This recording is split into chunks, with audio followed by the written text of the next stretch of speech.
அதாவது இந்த பொங்கலில் விவசாயிகள்கிட்ட இருந்து நிறைய பண்புகளை நாம் தெரிஞ்சுக்க வேண்டிய நாள் இது. விவசாயிகள் அவங்க விவசாயம் முன்னேறி இருக்கிற அளவுக்கு விவசாயிகளுடைய வாழ்க்கை தரம் முன்னேறலை. அந்த அளவுக்கு அவர்கள் நாட்டுக்காக உழைச்சிக்கிட்டு இருக்கிறாங்க. அந்த காலத்திலே அதை பற்றி ஒரு கதை சொல்கிறது உண்டு. ஒரு வயசான ஆள் நிலத்தில் ஏறு உழுதுகிட்டு இருந்தாராம். கிழிஞ்சு போன ஒரு சின்ன துண்டை தான் இடுப்பில் கட்டியிருந்தாராம். தலையில் ஒரு கந்தலை சுற்றி இருந்தார். உடம்பு பூரா சேரு, ரொம்ப ஏழை. ஏறு ஓட்டிகிட்டு இருக்கிறவர் வேறு எப்படி இருப்பார்? இருந்தாலும் அந்த ஆள் ரொம்ப ஜாலியாக பாட்டு பாடிக்கிட்டே ஏறு உழுதுகிட்டு இருந்தாராம். உடம்புல தான் அவர் ஏழையை தவிர மனசில் ஒரு ஏழையாக தெரியல.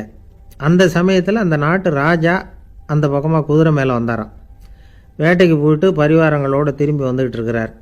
ரொம்ப செல்வ செழிப்பில் இருக்கிற ராஜா அவர் இந்த வயசான விவசாயியை பார்த்துருக்கார். இந்த ஆள் ரொம்பவும் ஏழைங்கிறது அவர் பார்த்தாவே பளிச்சுன்னு தெரியுது. கட்டிக்கிறதுக்கு நல்ல துணி இல்லை, உடம்போ இழைச்சி போயிருக்குது, வயிறு முதுகில் போய் ஒட்டிக்கிட்டு இருக்கு, கண்ணு குழி விழுந்து போயிருக்குது. ஆனாலும் முகத்தை பார்த்தா சந்தோஷமாக இருக்கிற மாதிரி இருக்குது. இவ்வளோ உற்சாகமாக பாடிக்கிட்டு இருக்கிறாரே அப்படின்னு ஆச்சரியமாக நினச்சி பார்த்தார் அந்த ராஜா. சரி, அவர்கிட்ட கொஞ்சம் பேச்சு கொடுத்து பார்க்கலாம் அப்படின்னு முடிவு பண்ணார். ஐயா பெரியவரே, இப்படி கொஞ்சம் வர முடியுமான்னாராம். பொழுது போகிறதுக்குள்ளே நான் இந்த வயல் பூரா உழவு ஓட்டி ஆகணும், அதனால் பேசுகிறதுக்கு நேரம் இல்லை அப்படின்னாராம் அந்த பெரியவர். என்ன அவ்வளவு அவசரமாக? மீதி இருந்தால் நாளைக்கு உழுதக்கூடாதா? அது சரி, உனக்கு எத்தனை ஏக்கர் நிலம் இருக்குது அப்படின்னு விசாரிச்சிருக்கார் ராஜா. எனக்குன்னு சொந்தமாக உள்ளங்கை அளவு கூட நிலம் கிடையாது. இது எங்கள் முதலாளியோட நிலம். இதை பூராவும் உழுது முடித்தாதான் அவர் கூலி கொடுப்பார். நான் கூலிக்கு உழுதுகிட்டு இருக்கிறேன். உங்ககிட்ட பேசிக்கிட்டு இருந்தால் அவருக்கு துரோகம் பண்ணது மாதிரி ஆகிடும் அப்படின்னாராம். ராஜா குதிரையை விட்டு கீழே இறங்கினார். வரப்பில் நடந்து அந்த பெரியவர்கிட்டயே போனாராம். சரி, ஒரு நாள் பூரா உழுதா உனக்கு எவ்வளவு கூலின்னு கேட்டிருக்கார். 8 அணா கூலி கிடைக்கும்னாராம் அவர். இது ரொம்ப காலத்துக்கு முன்னாடி நடந்த ஒரு சம்பவங்கிறதுனால அப்போ 8 அணா கூலிங்கிறது ரொம்ப பெருசு. இருந்தாலும் அதுவும் அந்த ராஜாவுக்கு பெரிய கூலியாக தெரியல. இவ்வளவு தானா, இதை வச்சுக்கிட்டு நீ எப்படி காலம் தள்ளுற அப்படின்னாராம். ஒன்றும் கவலை இல்லை அப்படின்னாராம் அவர். ராஜாவுக்கு ரொம்ப ஆச்சரியமாக போச்சு. 8 அணா கூலி வாங்குற இந்த ஆள் கவலை இல்லாமல் இருக்கிறார், ஏராளமான வசதியோடு இருக்கிறன்னா கவலை இல்லாமல் வாழ முடியலையே அப்படின்னு நினச்சி பார்த்துருக்கார். அது சரி, 8 அணாவில் எப்படி குடும்பம் நடத்துகிற அப்படின்னு கேட்டாராம். எனக்கு கிடைக்கிற 8 அணாவில் 2 அணா குடும்பத்துக்கு செலவழிக்கிறேன், 2 அணா பழைய கடனுக்கு கொடுக்குறேன், 2 அணா தர்மம் செய்கிறேன், 2 அணா வட்டிக்கு கொடுக்குறேன், ஒரு குறையும் இல்லைன்னாராம். ராஜாவுக்கு ஒன்றும் புரியல. எனக்கு ஒன்றும் புரியலேன்னு இருக்கார். ஐயா, எனக்கும் என் மனைவிக்கும் 2 அணா செலவாகுது. வயசான அம்மா அப்பா இருக்கிறாங்க, சின்ன வயசில் என்னை காப்பாற்றினவங்க அவங்க. அந்த கடனுக்கு 2 அணா செலவாகுது, அது பழைய கடன். என் தங்கச்சி ஒருத்தி ஆதரவு இல்லாத நிலைமையில் தன்னுடைய மகனோட என் வீட்டில் இருக்கிறா. அவளுக்கும் அவள் மகனுக்கும் 2 அணா செலவு பண்ணுறேன், அது தர்மம். எனக்கு 2 பிள்ளைங்க இருக்கிறாங்க, அவங்களுக்கு 2 அணா செலவு பண்ணுறேன், அது வட்டிக்கு கொடுக்கறது மாதிரி. பிற்காலத்தில் அவங்க எங்களை காப்பாற்றுவாங்க. அந்த வகையில் நான் திருப்தியோடு வாழ்ந்துக்கிட்டு இருக்கிறேன் அப்படின்னாராம். ராஜாவுக்கு அர்த்தம் புரிய ஆரம்பிச்சுதான். அந்த பெரிய நிலத்தை விலை கொடுத்து வாங்கி அந்த பெரியவருக்கே தானமாக கொடுத்துட்டாராம். இப்போ உழுதவருக்கே நிலம் சொந்தமாயிட்டுது. அன்னையிலேருந்து அரசனுக்கும் ஆறுதல் கிடைச்சிதான். இப்படி ஒரு கதை சொல்லுவாங்க. 8 அணா வருமானத்தை வச்சுக்கிட்டு எப்படி காலத்தை தள்ளுறதுன்னு சொல்கிறதுக்காக இந்த கதையை சொல்கிறதாக யாரும் தப்பாக நினச்சிக்கக்கூடாது. கிடைக்கிறத எப்படி பங்கு போடுறார், எப்படி திருப்தியாக வாழறார் அப்படிங்கிறது தான் முக்கியம்.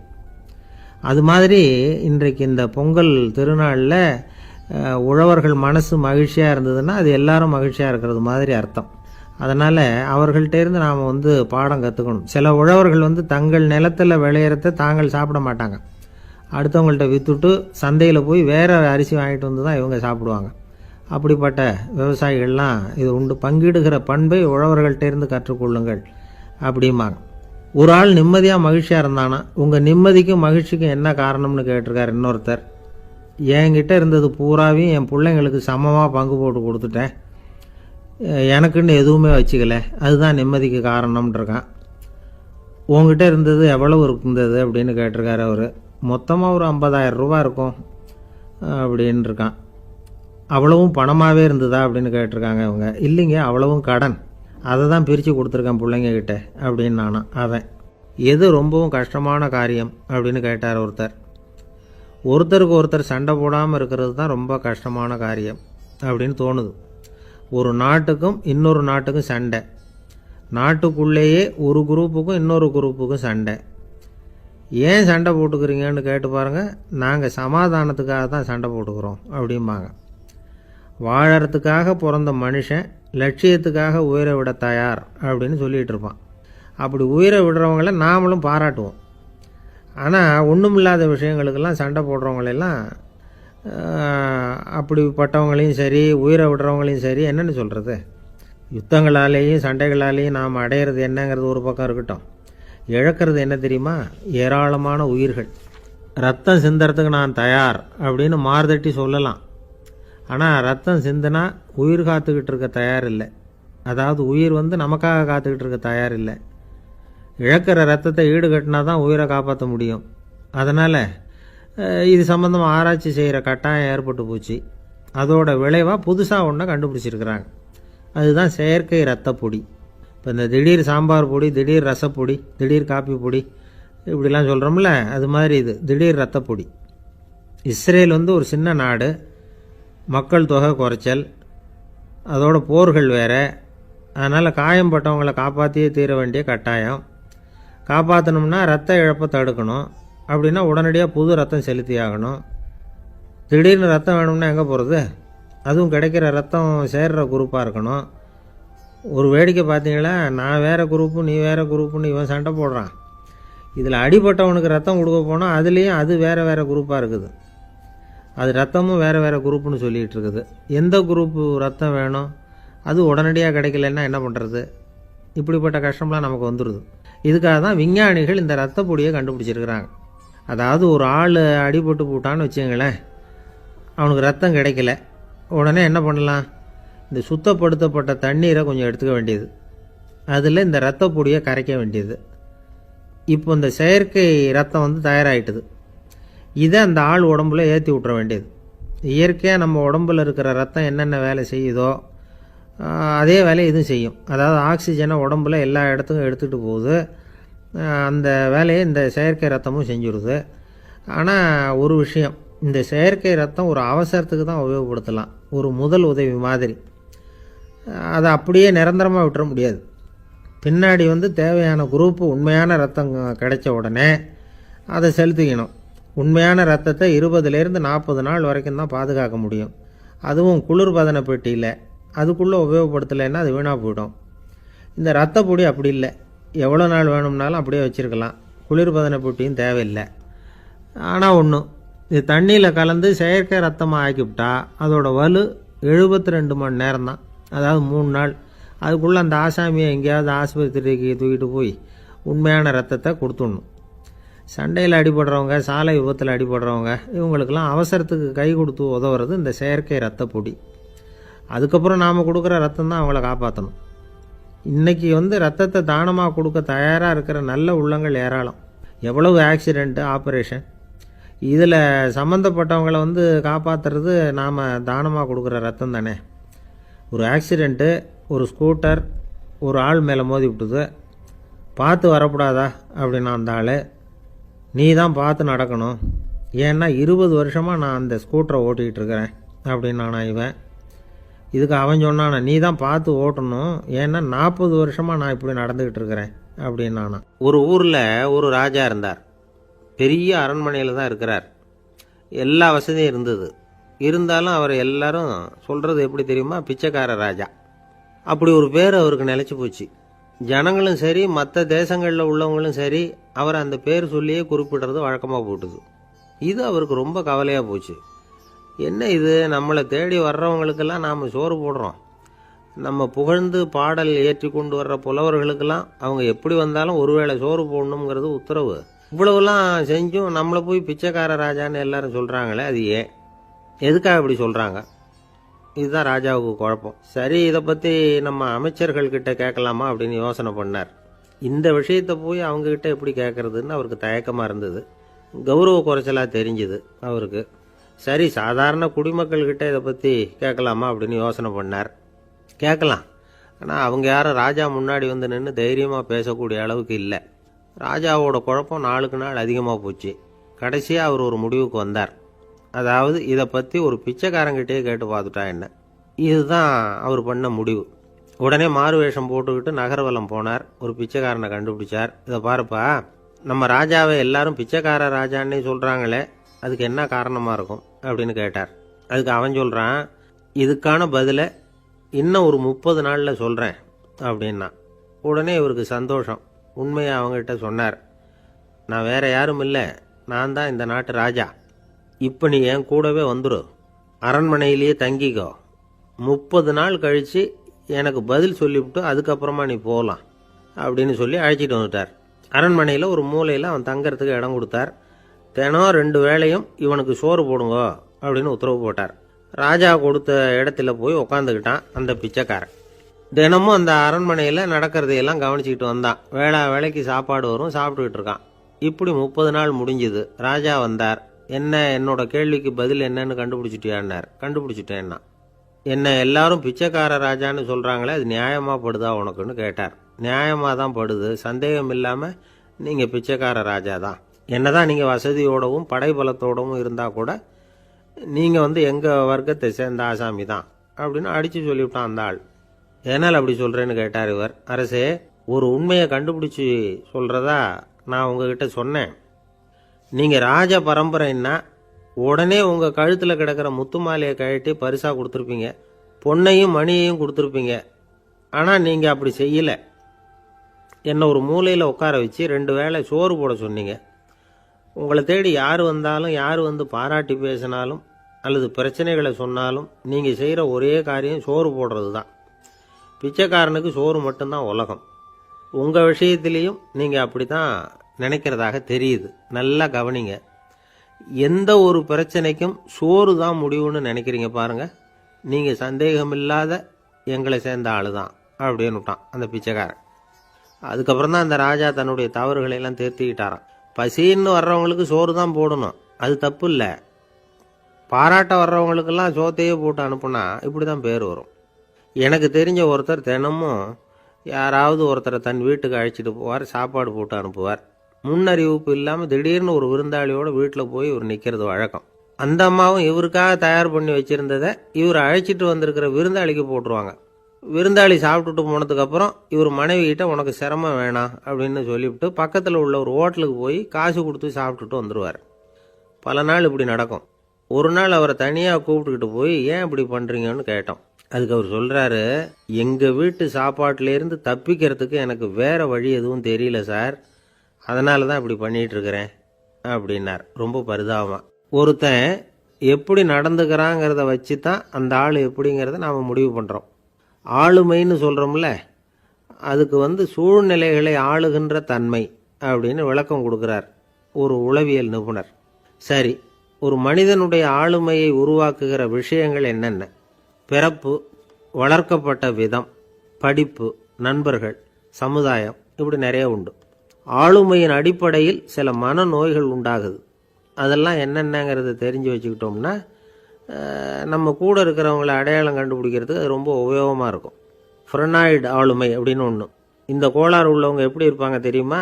அதிக உணர்ச்சி, சந்தேகம், பொறாமை இதெல்லாம் அதிகமாக இருக்கும். வளைஞ்சு கொடுக்க மாட்டாங்க. அடுத்தவங்களோட இணக்கமான உறவு இருக்காது. அவங்க செய்கிற தப்புக்கெல்லாம் அடுத்தவங்களை குறை சொல்லிகிட்டு இருப்பாங்க. இது ஒரு ரகம். அடுத்தது ஸ்கிசாய்டு ஆளுமை அப்படின்னு சொல்கிறாங்க. இந்த கோளாறு உள்ளவங்க அடுத்தவங்களோட பழக கூச்சப்படுவாங்க. சின்ன வயசுலேயே இது ஆரம்பமாயிடுது. பகல் கனவுலேயே சஞ்சரிப்பாங்க. அவங்களுடைய விரோதம், கோபம் இதை கூட வெளியில் காட்டிக்க முடியாமல் இருப்பாங்க. இவங்களுக்கு அகமுகம், பிரச்சனைகள்லேருந்து ஒதுங்கி எதுலேயும் ஈடுபாடு இல்லாதவங்களாக இருப்பாங்க. இப்படி ஒரு ரகம். அடுத்தது சைக்ளோதமிக் ஆளுமை அப்படின்னு சொல்கிறாங்க. அது என்னென்னா, உணர்ச்சிகளில் ஏற்றத்தாழ்வு அதிகமாக இருக்குமா. சில சமயம் பார்த்தா மகிழ்ச்சியாக இருப்பாங்க, சில சமயம் சோகமாக உட்காந்துருப்பாங்க. அவங்க மனநிலைக்கு தகுந்த மாதிரி சமூக நிகழ்ச்சிகளில் பங்கெடுத்துக்குவாங்க.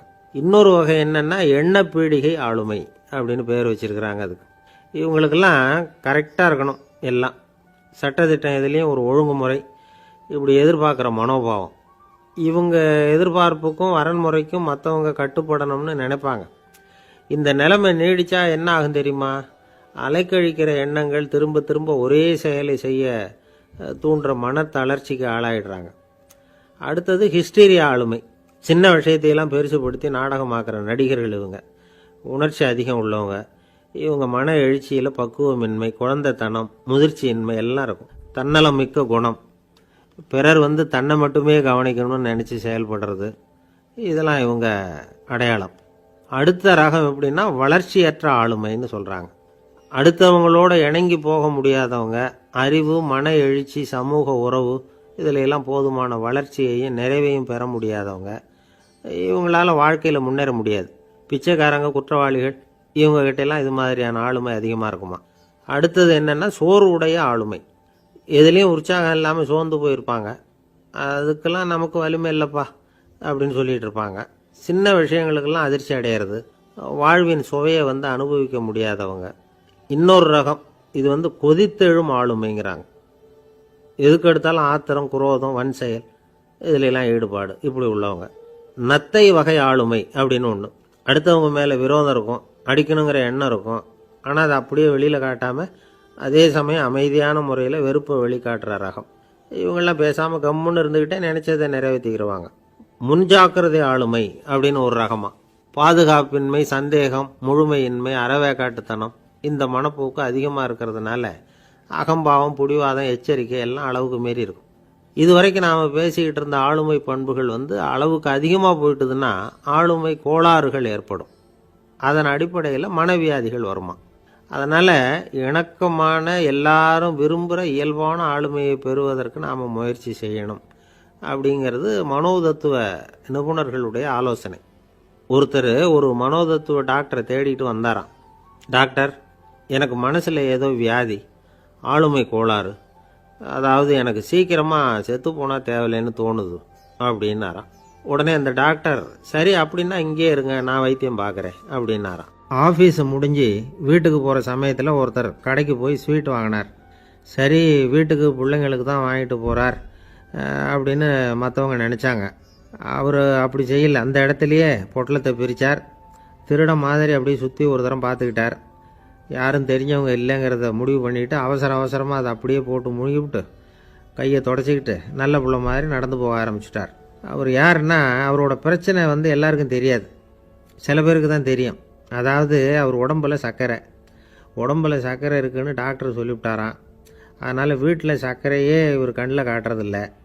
அதனால் இவர் யார் கண்ணிலையும் படாமல் இப்படிப்பட்ட வேலைகள்லாம் செய்கிறது வழக்கம். யாருக்கும் தெரியாமல் இப்படி ஸ்வீட்டை வாங்கி சாப்பிட்டுட்டு அவர் பாட்டுக்கு போயிடுறது.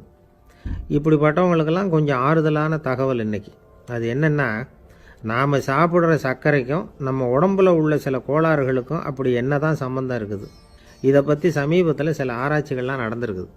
ஏன்னா சர்க்கரைன்னாவே விஷம் மாதிரி அதை பார்க்குறவங்களும் சில பேர் உண்டு. சின்ன பிள்ளைங்களுக்கு வயத்தில் பூச்சி உண்டாகிறதுலேருந்து பெரியவங்களுக்கு நீரிழிவு வர்ற வரைக்கும் எல்லாத்துக்கும் சர்க்கரை தான் காரணம்னு சொல்லிகிட்டு இருக்கிறோம். ஆனால் அந்த அளவுக்கு பயப்பட வேண்டிய அவசியம் இல்லை அப்படின்னு சொல்கிறாங்க. சர்க்கரை வியாதி, இருதய நோய், பித்த நீர்ப்பை நோய், இதெல்லாம் சில நோய்கள்லாம் நாம் சாப்பிட்ற சர்க்கரைக்கும் தொடர்பு இருக்குன்னு நினைக்கிறோம். ஆனால் அப்படி சம்பந்தம் உண்டுங்கிறதுக்கு போதுமான அளவுக்கு ஆதாரம் இல்லை அப்படிங்கிறாங்க ஆராய்ச்சியாளர்கள். ஒரே ஒரு சம்பந்தம் தான் உறுதியாக இருக்குதான். அதுவும் இந்த பல் சிதைவு அப்படின்னு இருக்கு இல்லையா, அந்த சர்க்கரை சாப்பிட்றதுக்கும் இந்த பல் சிதைவுக்கும் சம்பந்தம் இருக்குது அப்படிங்கிறத மட்டும் உறுதியாக சொல்கிறாங்க. சர்க்கரைன்னா நாம் சாப்பிட்ற ஜீனி மட்டும் இல்லை, பழம், காய்கறி, பால், தேன் இப்படி எல்லாத்துலேயும் அது இருக்குது.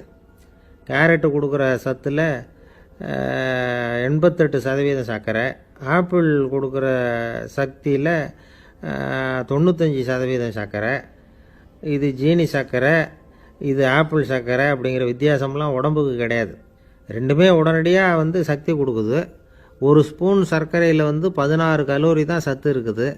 அதிகமாக சர்க்கரை சாப்பிட்டா நீரிழிவு வந்துருங்கிறது தப்பான ஒரு அபிப்பிராயம். டயபெட்டிஸுங்கிறது ஒரு மெட்டபாலிக் டிசார்டர், அவ்வளவுதான். அதாவது நாம் சாப்பிட்ற சர்க்கரையை நம்ம உடம்பு திறமையாக உபயோகப்படுத்திக்க முடியல அப்படின்னு அர்த்தம். அதனால தான் அதிகமாக இனிப்பு வேணாம்னு சொல்கிறோம். ஏற்கனவே உடம்பால் முடியாத ஒன்றை மறுபடியும் அது தலையில் சுமத்தி அதிகமாக வேலை வாங்க வேணாமே அப்படிங்கிறதுக்காக தான். ஆகாரத்தில் அதிகமாக சர்க்கரை இருந்தால் அதனால் உடனே சர்க்கரை வியாதி வந்துடும்ங்கிறதுக்கு விஞ்ஞான ரீதியாக போதுமான ஆதாரம் இல்லை. அதனால் எப்போவாவது அதிகமாக ஸ்வீட்டு சாப்பிட்டுட்டா ஐயோ அதிகமாக சாப்பிட்டோமோ என்ன பண்ண போகுது தெரியலையே அப்படின்னு நினச்சி மனசை போட்டு குழப்பிக்க வேண்டியதில்லை. பொதுவாக எதுவுமே அதிகமாக வேண்டாம், எல்லாம் சீராக இருந்தால் போதும். நீரிழிவுங்கிறது புதுசாக வந்துட்ட ஒரு நோய் இல்லை, ரொம்ப காலமாகவே இருக்கிற ஒன்று தான். நம்ம முன்னோர்கள் இதை மதுமேகம் அப்படின்னு சொல்லுவாங்க. அதை கட்டுப்படுத்துறதுக்கு அவங்களே சில வழிமுறையை சொல்லி வச்சுருக்கிறாங்க. அது என்னென்னா வேறு ஒன்றும் இல்லை, இந்த பாவக்காய், முள்ளங்கி, அருகம்புல், அவ்வளவுதான். வெள்ளை முள்ளங்கி இருக்குல்ல, அதை வாரத்துக்கு 3 நாள் சாப்பிட்டுக்கிட்டு வாங்க. நூலுக்கோல் ரொம்ப நல்லது. இல்லைன்னா முள்ளங்கி சாறு 1 ounce சாப்பிட்டுட்டு வரலாம். ரத்தத்தில் சேர்கிற சர்க்கரை அளவை இதெல்லாம் கட்டுப்படுத்துது. சிறுநீரில் காணப்படுகிற சர்க்கரை அளவையும் சமநிலைப்படுத்துது. தினமும் ஆகாரத்தில் கோதுமை, கேழ்வரகு, வெந்தயம், கருவேப்பிலை, சோயாபீன்ஸ் எது கிடைக்குதோ சேர்த்துக்கலாம். இப்படிலாம் செஞ்சுக்கிட்டு வந்தால் அப்புறம் வீட்டுக்கு தெரியாமல் கடையில் போய் நின்றுக்கிட்டு ஸ்வீட் வாங்கி திருட்டுத்தனமாக சாப்பிட வேண்டிய அவசியமே உங்களுக்கு வராது. 2 ஆசாமிகள் கடற்கரையில் உட்காந்து சாவகாசமாக பேசிக்கிட்டு இருந்தாங்களாம். ஒருத்தர் சொன்னார், இன்னொருத்தருக்கு தெரியாமல் ஸ்வீட்டு சாப்பிட்றதே எப்பவும் இடைஞ்சல் தான் சார். நேற்றுக்கு பாருங்கள், அப்படி தான் சாப்பிட்டுக்கிட்டு இருந்தேன், வீட்டுக்காரி கண்ணில் போட்டுவிட்டுதோ, அதுக்கப்புறம் ஒரே ரகலையாக போச்சு அப்படின்னாராம். எனக்கு கூட அப்படி தான் சார் ஆகிட்டுது, ஒரே ரகலை அப்படின்னாராம் இன்னொருத்தர். நீங்கள் சாப்பிட்டதும் உங்கள் வீட்டுக்காரங்க கண்ணில் போட்டுவிட்டுதா சார் அப்படின்னு கேட்டிருக்கார் இவர். அதுக்கு அவர் சொன்னாராம், அப்படி இல்லை சார், கடைக்காரர் கண்ணில் போட்டுவிட்டுதோ, நான் அவருக்கு தெரியாமல் அந்த ஸ்வீட்டை அவர் கடையிலேருந்து எடுத்திருந்தேன் அப்படின்னு விளக்கம் கொடுத்தாராம் இந்த ஆள். ஒருத்தர் முகத்தை தொங்க போட்டுக்கிட்டு ஒரு மாதிரியாக வந்தார். என்ன விஷயம்னு விசாரித்தேன். என்னுடைய நண்பன் ஒருத்தங்கிட்ட கருத்து வேறுபாடு, இனிமேல் நமக்குள்ளே எந்த சம்மந்தமும் வேணாம்னு நட்பை முறிச்சிட்டு வந்துட்டேன்னா. நண்பர்கள்னு இருந்தால் கருத்து வேறுபாடு வரத்தான் செய்யும்னே. கருத்து வேறுபாடு வராமல் இருக்கிறதுக்கு ஏதாவது வழி உண்டா அப்படின்னு கேட்டாங்க. அதை பற்றி நிபுணர்கள் சில யோசனைகளை சொல்லியிருக்கிறாங்கன்னு. முதல் விஷயம் என்னென்னா, உங்கள் நண்பனுக்கு ஒரு செய்தி சொல்லணும்னா அதை நீங்களே நேரடியாக சொல்லுங்கள், அல்லது உங்கள் கைப்பட கடிதம் எழுதுங்க. அதாவது நேரடி தொடர்பு முக்கியம். அதை விட்டுட்டு இன்னொருத்தர் மூலமாக நண்பர்களுக்கு செய்தி அனுப்புனா நீங்கள் சொல்கிற செய்தி அப்படியே போய் சேராது, அது சேதமாயிடும். அதை கூட்டி குறைச்சி சொல்லிவிடுவாங்க, அது குழப்பத்தில் கொண்டாந்து விட்டுரும். இது ஒரு யோசனை. 2வது யோசனை என்னென்னா, நீங்கள் ஒரு நல்ல காரியத்தை செய்யும் பொழுது உங்கள் நண்பரையும் சேர்த்துக்குங்க, அவருக்கும் அதில் ஒரு ஈடுபாட்டை உருவாக்குங்க. 3வது யோசனை, நம்ம பக்கத்தில் இருக்கிற நண்பர் மகிழ்ச்சி அடைகிற மாதிரி ஏதாவது செய்யணும்.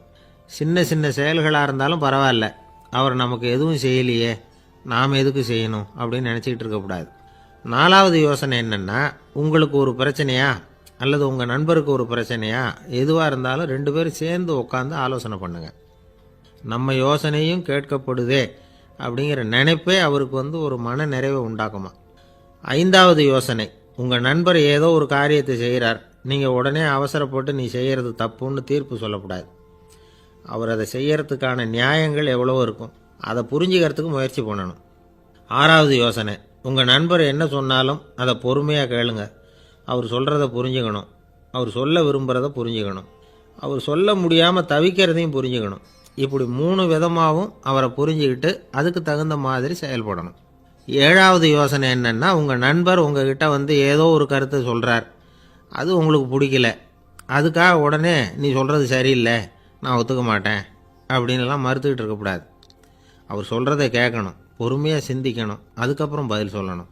இப்படிலாம் நடந்துக்கிட்டால் நண்பர்களுக்குள்ள கருத்து வேறுபாடு வர்றதுக்கு வாய்ப்பே இருக்காது அப்படின்னு வல்லுநர்கள் தொகுத்து சொல்லியிருக்கிறாங்க இந்த யோசனைகளை. எனக்கு தெரிஞ்ச சில நண்பர்கள் உண்டு, அவங்களுக்குள்ளேயும் கருத்து வேறுபாடுகள் வராமல் இருக்கிறதுக்கு சில நுட்பங்களை கையாளுறது உண்டு.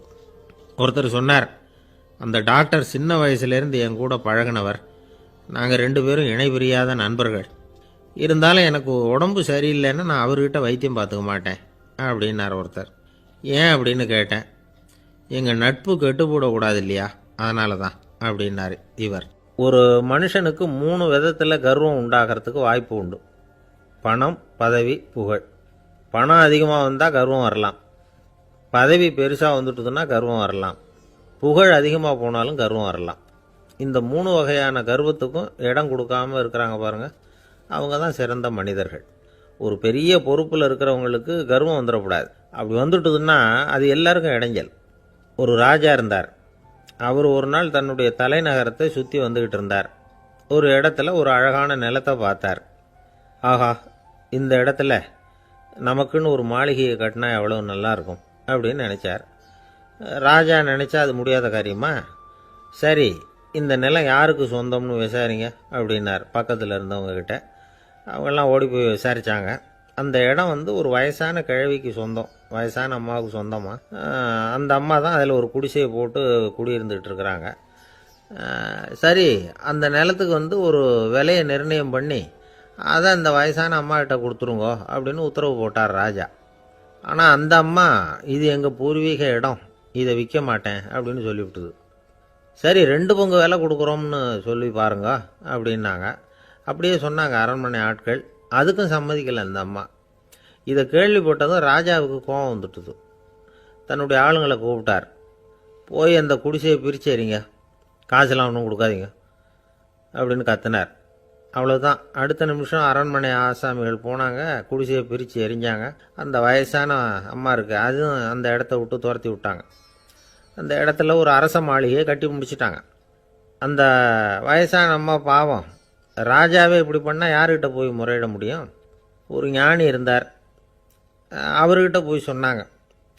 அவர் இவங்க சொன்னதை கேட்டு மனசில் வச்சுக்கிட்டார். ஒரு நாள் அந்த ராஜாவே இந்த ஞானியை கூப்பிட்டார். புதுசாக ஒரு மாளிகை கட்டியிருக்கிறேன், வந்து பாருங்கன்னு. சரின்னு சொல்லி இந்த பெரியவர் ஒரு நாள் அந்த மாளிகைக்கு போனார்.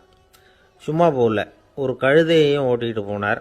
கொஞ்சம் சாக்குகள், வெத்து சாக்கு, அதையும் எடுத்து கழுதை முதுகில் போட்டு கழுதையை ஓட்டிகிட்டு போகிறார். ராஜா பார்த்தார். அவருக்கு இது ஆச்சரியமாக இருந்தது. என்ன இது, மாளிகைக்கு வந்துட்டு போங்கன்னு கூப்பிட்டா கழுதை சாக்கு இதெல்லாம் கொண்டு வராரே, ஒன்றும் புரியலையேன்னு நினச்சார். எதுக்காக இதெல்லாம்னு கேட்டார். அரசருடைய தோட்டத்திலேருந்து கொஞ்சம் மண் எடுத்துகிட்டு போகிறதுக்கு ஆசைப்படுறேன், அதுக்கு நீங்கள் அனுமதி கொடுக்கணும் அப்படின்னாரு இவர். இது என்ன வேடிக்கையான கோரிக்கையாக இருக்குது அப்படின்னு நினச்சார் ராஜா.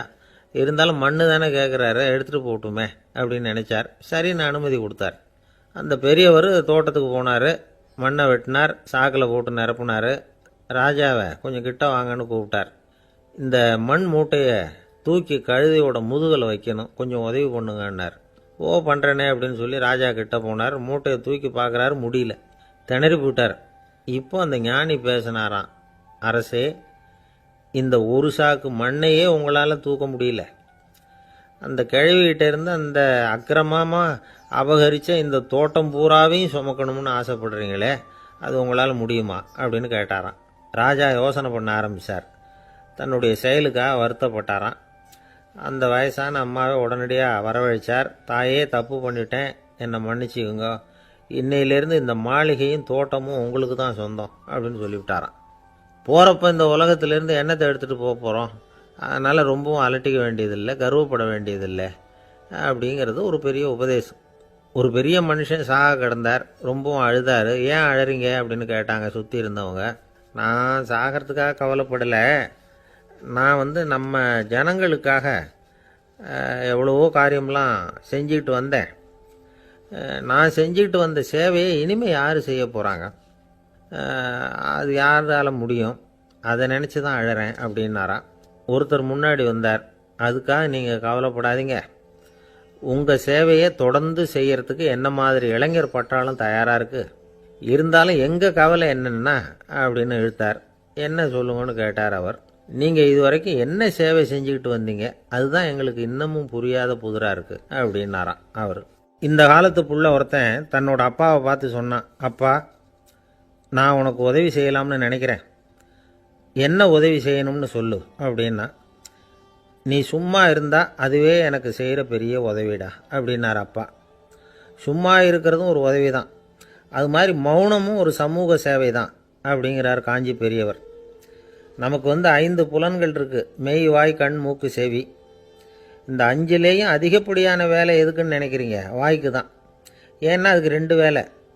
இப்போ கண்ணுக்கு பார்க்குறது மட்டும்தான் வேலை, காதுக்கு கேட்குறது மட்டும்தான் வேலை, மூக்குக்கு வாசனை அறியறது தான் வேலை, உடம்புக்கு உணர்றது மட்டும்தான் வேலை.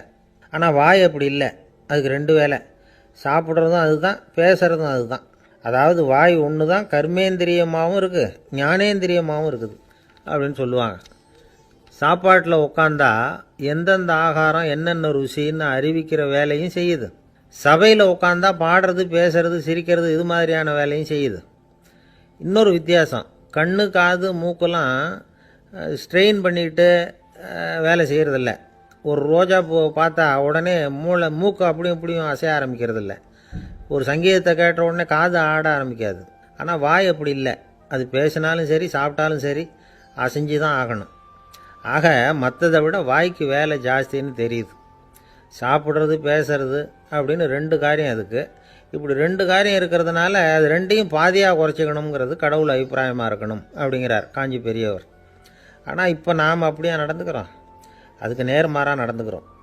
நாம் சாப்பிட்றதும் அதிகம், பேசுகிறதும் அதிகம், 2 வேலையையும் தேவைக்கு அதிகமாகவே செய்கிறோம். வாய் தான் ரொம்ப ஓவர் ஒர்க்குடு. அதுக்கு ஓய்வு கொடுத்தா உடம்பும் நல்லாயிருக்கும், உலகமும் நல்லாயிருக்கும். மௌன விரதம் இருக்கிறதெல்லாம் எதுக்காக நினைக்கிறீங்க? இதுக்காக தான். இந்த காலத்தில் மௌனமாக இருக்கிறவங்கெல்லாம் மகத்தான தொண்டு செய்கிறாங்க அப்படின்னு தான் சொல்லணும். சத்தம் அதிகமாக போய் தான் சவுண்டு பொல்யூஷன் வருது. அது மட்டும் இல்லை, மௌனமாக இருந்தால் சண்டை சச்சரவே வராது. மௌனம் கலக நாஸ்தி. ஆக இதுவும் ஒரு சமூக சேவை தான். நமக்கு தான் வாய் இருக்குதேங்கிறதுக்காக வசமாக சாப்பிட்றதும் தப்பு, வளவளன்னு பேசுகிறதும் தப்பு. ஒரு கருத்தை சொல்கிறதுக்கு ஒரே ஒரு சொல்லு போதும் அப்படின்னு இருக்கும்பொழுது 2 சொற்களை செலவு பண்ணாதே. எவ்வளவு சொன்னாலும் அதனால் ஒரு பயனும் விளையாது அப்படின்னு தெரிய வருமேயானால் அந்த ஒரு சொல்லையும் விரயம் பண்ணாதே அப்படிங்கிறார் ஒரு அறிஞர். எல்லா குணங்கள்லேயும் மௌனம்தான் சிறந்தது அப்படிங்கிறார் ஒருத்தர். மௌனமாக இருக்கிறது மூலமாக மற்றவர்கள் குறைகளை நம்மளால் தெரிஞ்சிக்க முடியும். அதே சமயத்தில் நம்மகிட்ட இருக்கிற குறைகளை மற்றவங்களுக்கு தெரியாமல் மறைச்சிக்கவும் முடியுங்கிறார் அவர். உண்மைதானே? ஒரு பெரிய மேடை பேச்சாளர், பொது வாழ்க்கையில் 25 வருஷ காலமாக ஈடுபட்டிருக்கிறவர். அவர் மனைவி ஒரு நாள் சொன்னாங்க, எங்கள் வீட்டுக்காரர் 25 வருஷ காலமாக பொது வாழ்வில் ஈடுபட்டிருந்தா கூட இந்த மாதம் 10ஆம் தேதியிலிருந்து தான் மக்களுக்கு சேவை செய்ய ஆரம்பிச்சிருக்கார் அப்படின்னாங்க ரொம்ப பெருமையாக. 10ஆம் தேதிக்கு அப்படி என்ன விசேஷம் அப்படின்னு கேட்டோம். அன்னையிலேருந்து தான் அவர் மேடையில் பேசுகிறத நிறுத்தினார் அப்படின்னாங்க அந்த அம்மா. ஒரு நண்பர் அவசரமாக என்கிட்ட ஓடி வந்தார். அப்புறம் சொன்னார், என்னால் நம்பவே முடியல சார், என் பையனா அப்படி அப்படின்னு சொல்லி ஆச்சரியப்பட்டார். உங்கள் பையன் அப்படி என்ன தான் செஞ்சுட்டான் அப்படின்னு கேட்டேன். என்னால் முடியாத ஒரு காரியத்தை அவன் செஞ்சுட்டான் சார் அப்படின்னார். அது என்னன்னு தான் சொல்லுங்களேன். என்ன 5ஆவது வகுப்பில் அவன் ஒரே தடவையில் தேறிட்டான் சார், அதாவது ஒரே அட்டம்ப்டில் பாஸ் ஆகிருக்கான் அப்படின்னார் மூச்சு வாங்க. கஷ்டப்பட்டு பரீட்சை எழுதுனது அவன், இவருக்கு ஏன் மூச்சு வாங்குது? நம்மால் செய்ய முடியாத ஒரு காரியத்தை இன்னொருத்தர் செய்யும் பொழுது அது நமக்கு ஆச்சரியமாக இருக்குது. சர்க்கஸ் பார்க்குறோம், ஒருத்தர் அந்த இடத்துல தொங்குறார், அது நமக்கு ஆச்சரியம். ஏன்னா அது நம்மால் முடியாத காரியம். நம்மால் முடியாத ஒன்றை அடுத்தவர் எளிதாக செய்யும் பொழுது நாம் மருள்வது இயற்கை. இதை தான் தொல்காப்பியம் மருட்கை அப்படின்னு சொல்லுது. இந்த வியப்பு இருக்குதே, இது 4 வகையில் ஏற்படுறதாக தொல்காப்பியம் சொல்லுது. அது என்ன 4 வகை? முதல் வகை எப்படின்னா புதுமையான அரிய செயல்களை செய்கிறது. 2வது வகை என்னன்னா பெரும் செயல்களை செய்கிறது. 3வது வகை என்னன்னா மிக நுட்பமான செயல்களை செய்கிறது. 4வது வகை என்னன்னா ஆக்கம் தரும் செயல்களை செய்கிறது.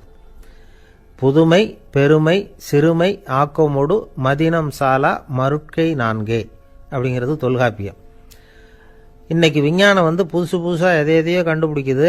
ஆரம்பத்தில் அது ஆச்சரியமாக இருக்குது, அப்புறம் அது நமக்கு பழகி போடுது. வானொலி பெட்டி புதுசாக வந்தப்போ ஒரு பெட்டி பேசுதுங்கிறது எவ்வளோ பெரிய ஆச்சரியம். இப்போ யாரும் அதை ஆச்சரியமாக பார்க்கறதில்ல. மதினம் சாலா மருட்கை அப்படின்னு ஒரு சொற்றொடர் வருது பாருங்க, அதில் கருத்தாழம் உண்டு. எதை பற்றியும் போதுமான அளவு புரிந்து கொள்ளாத போது ஒருத்தர் ஆச்சரியப்படுறார். புரிந்து கொண்ட பிறகு ஆச்சரியம் மறைஞ்சு போடுது. மிக நுட்பமான செயல்களும் நம்ம ஆச்சரியப்பட வைக்கும்.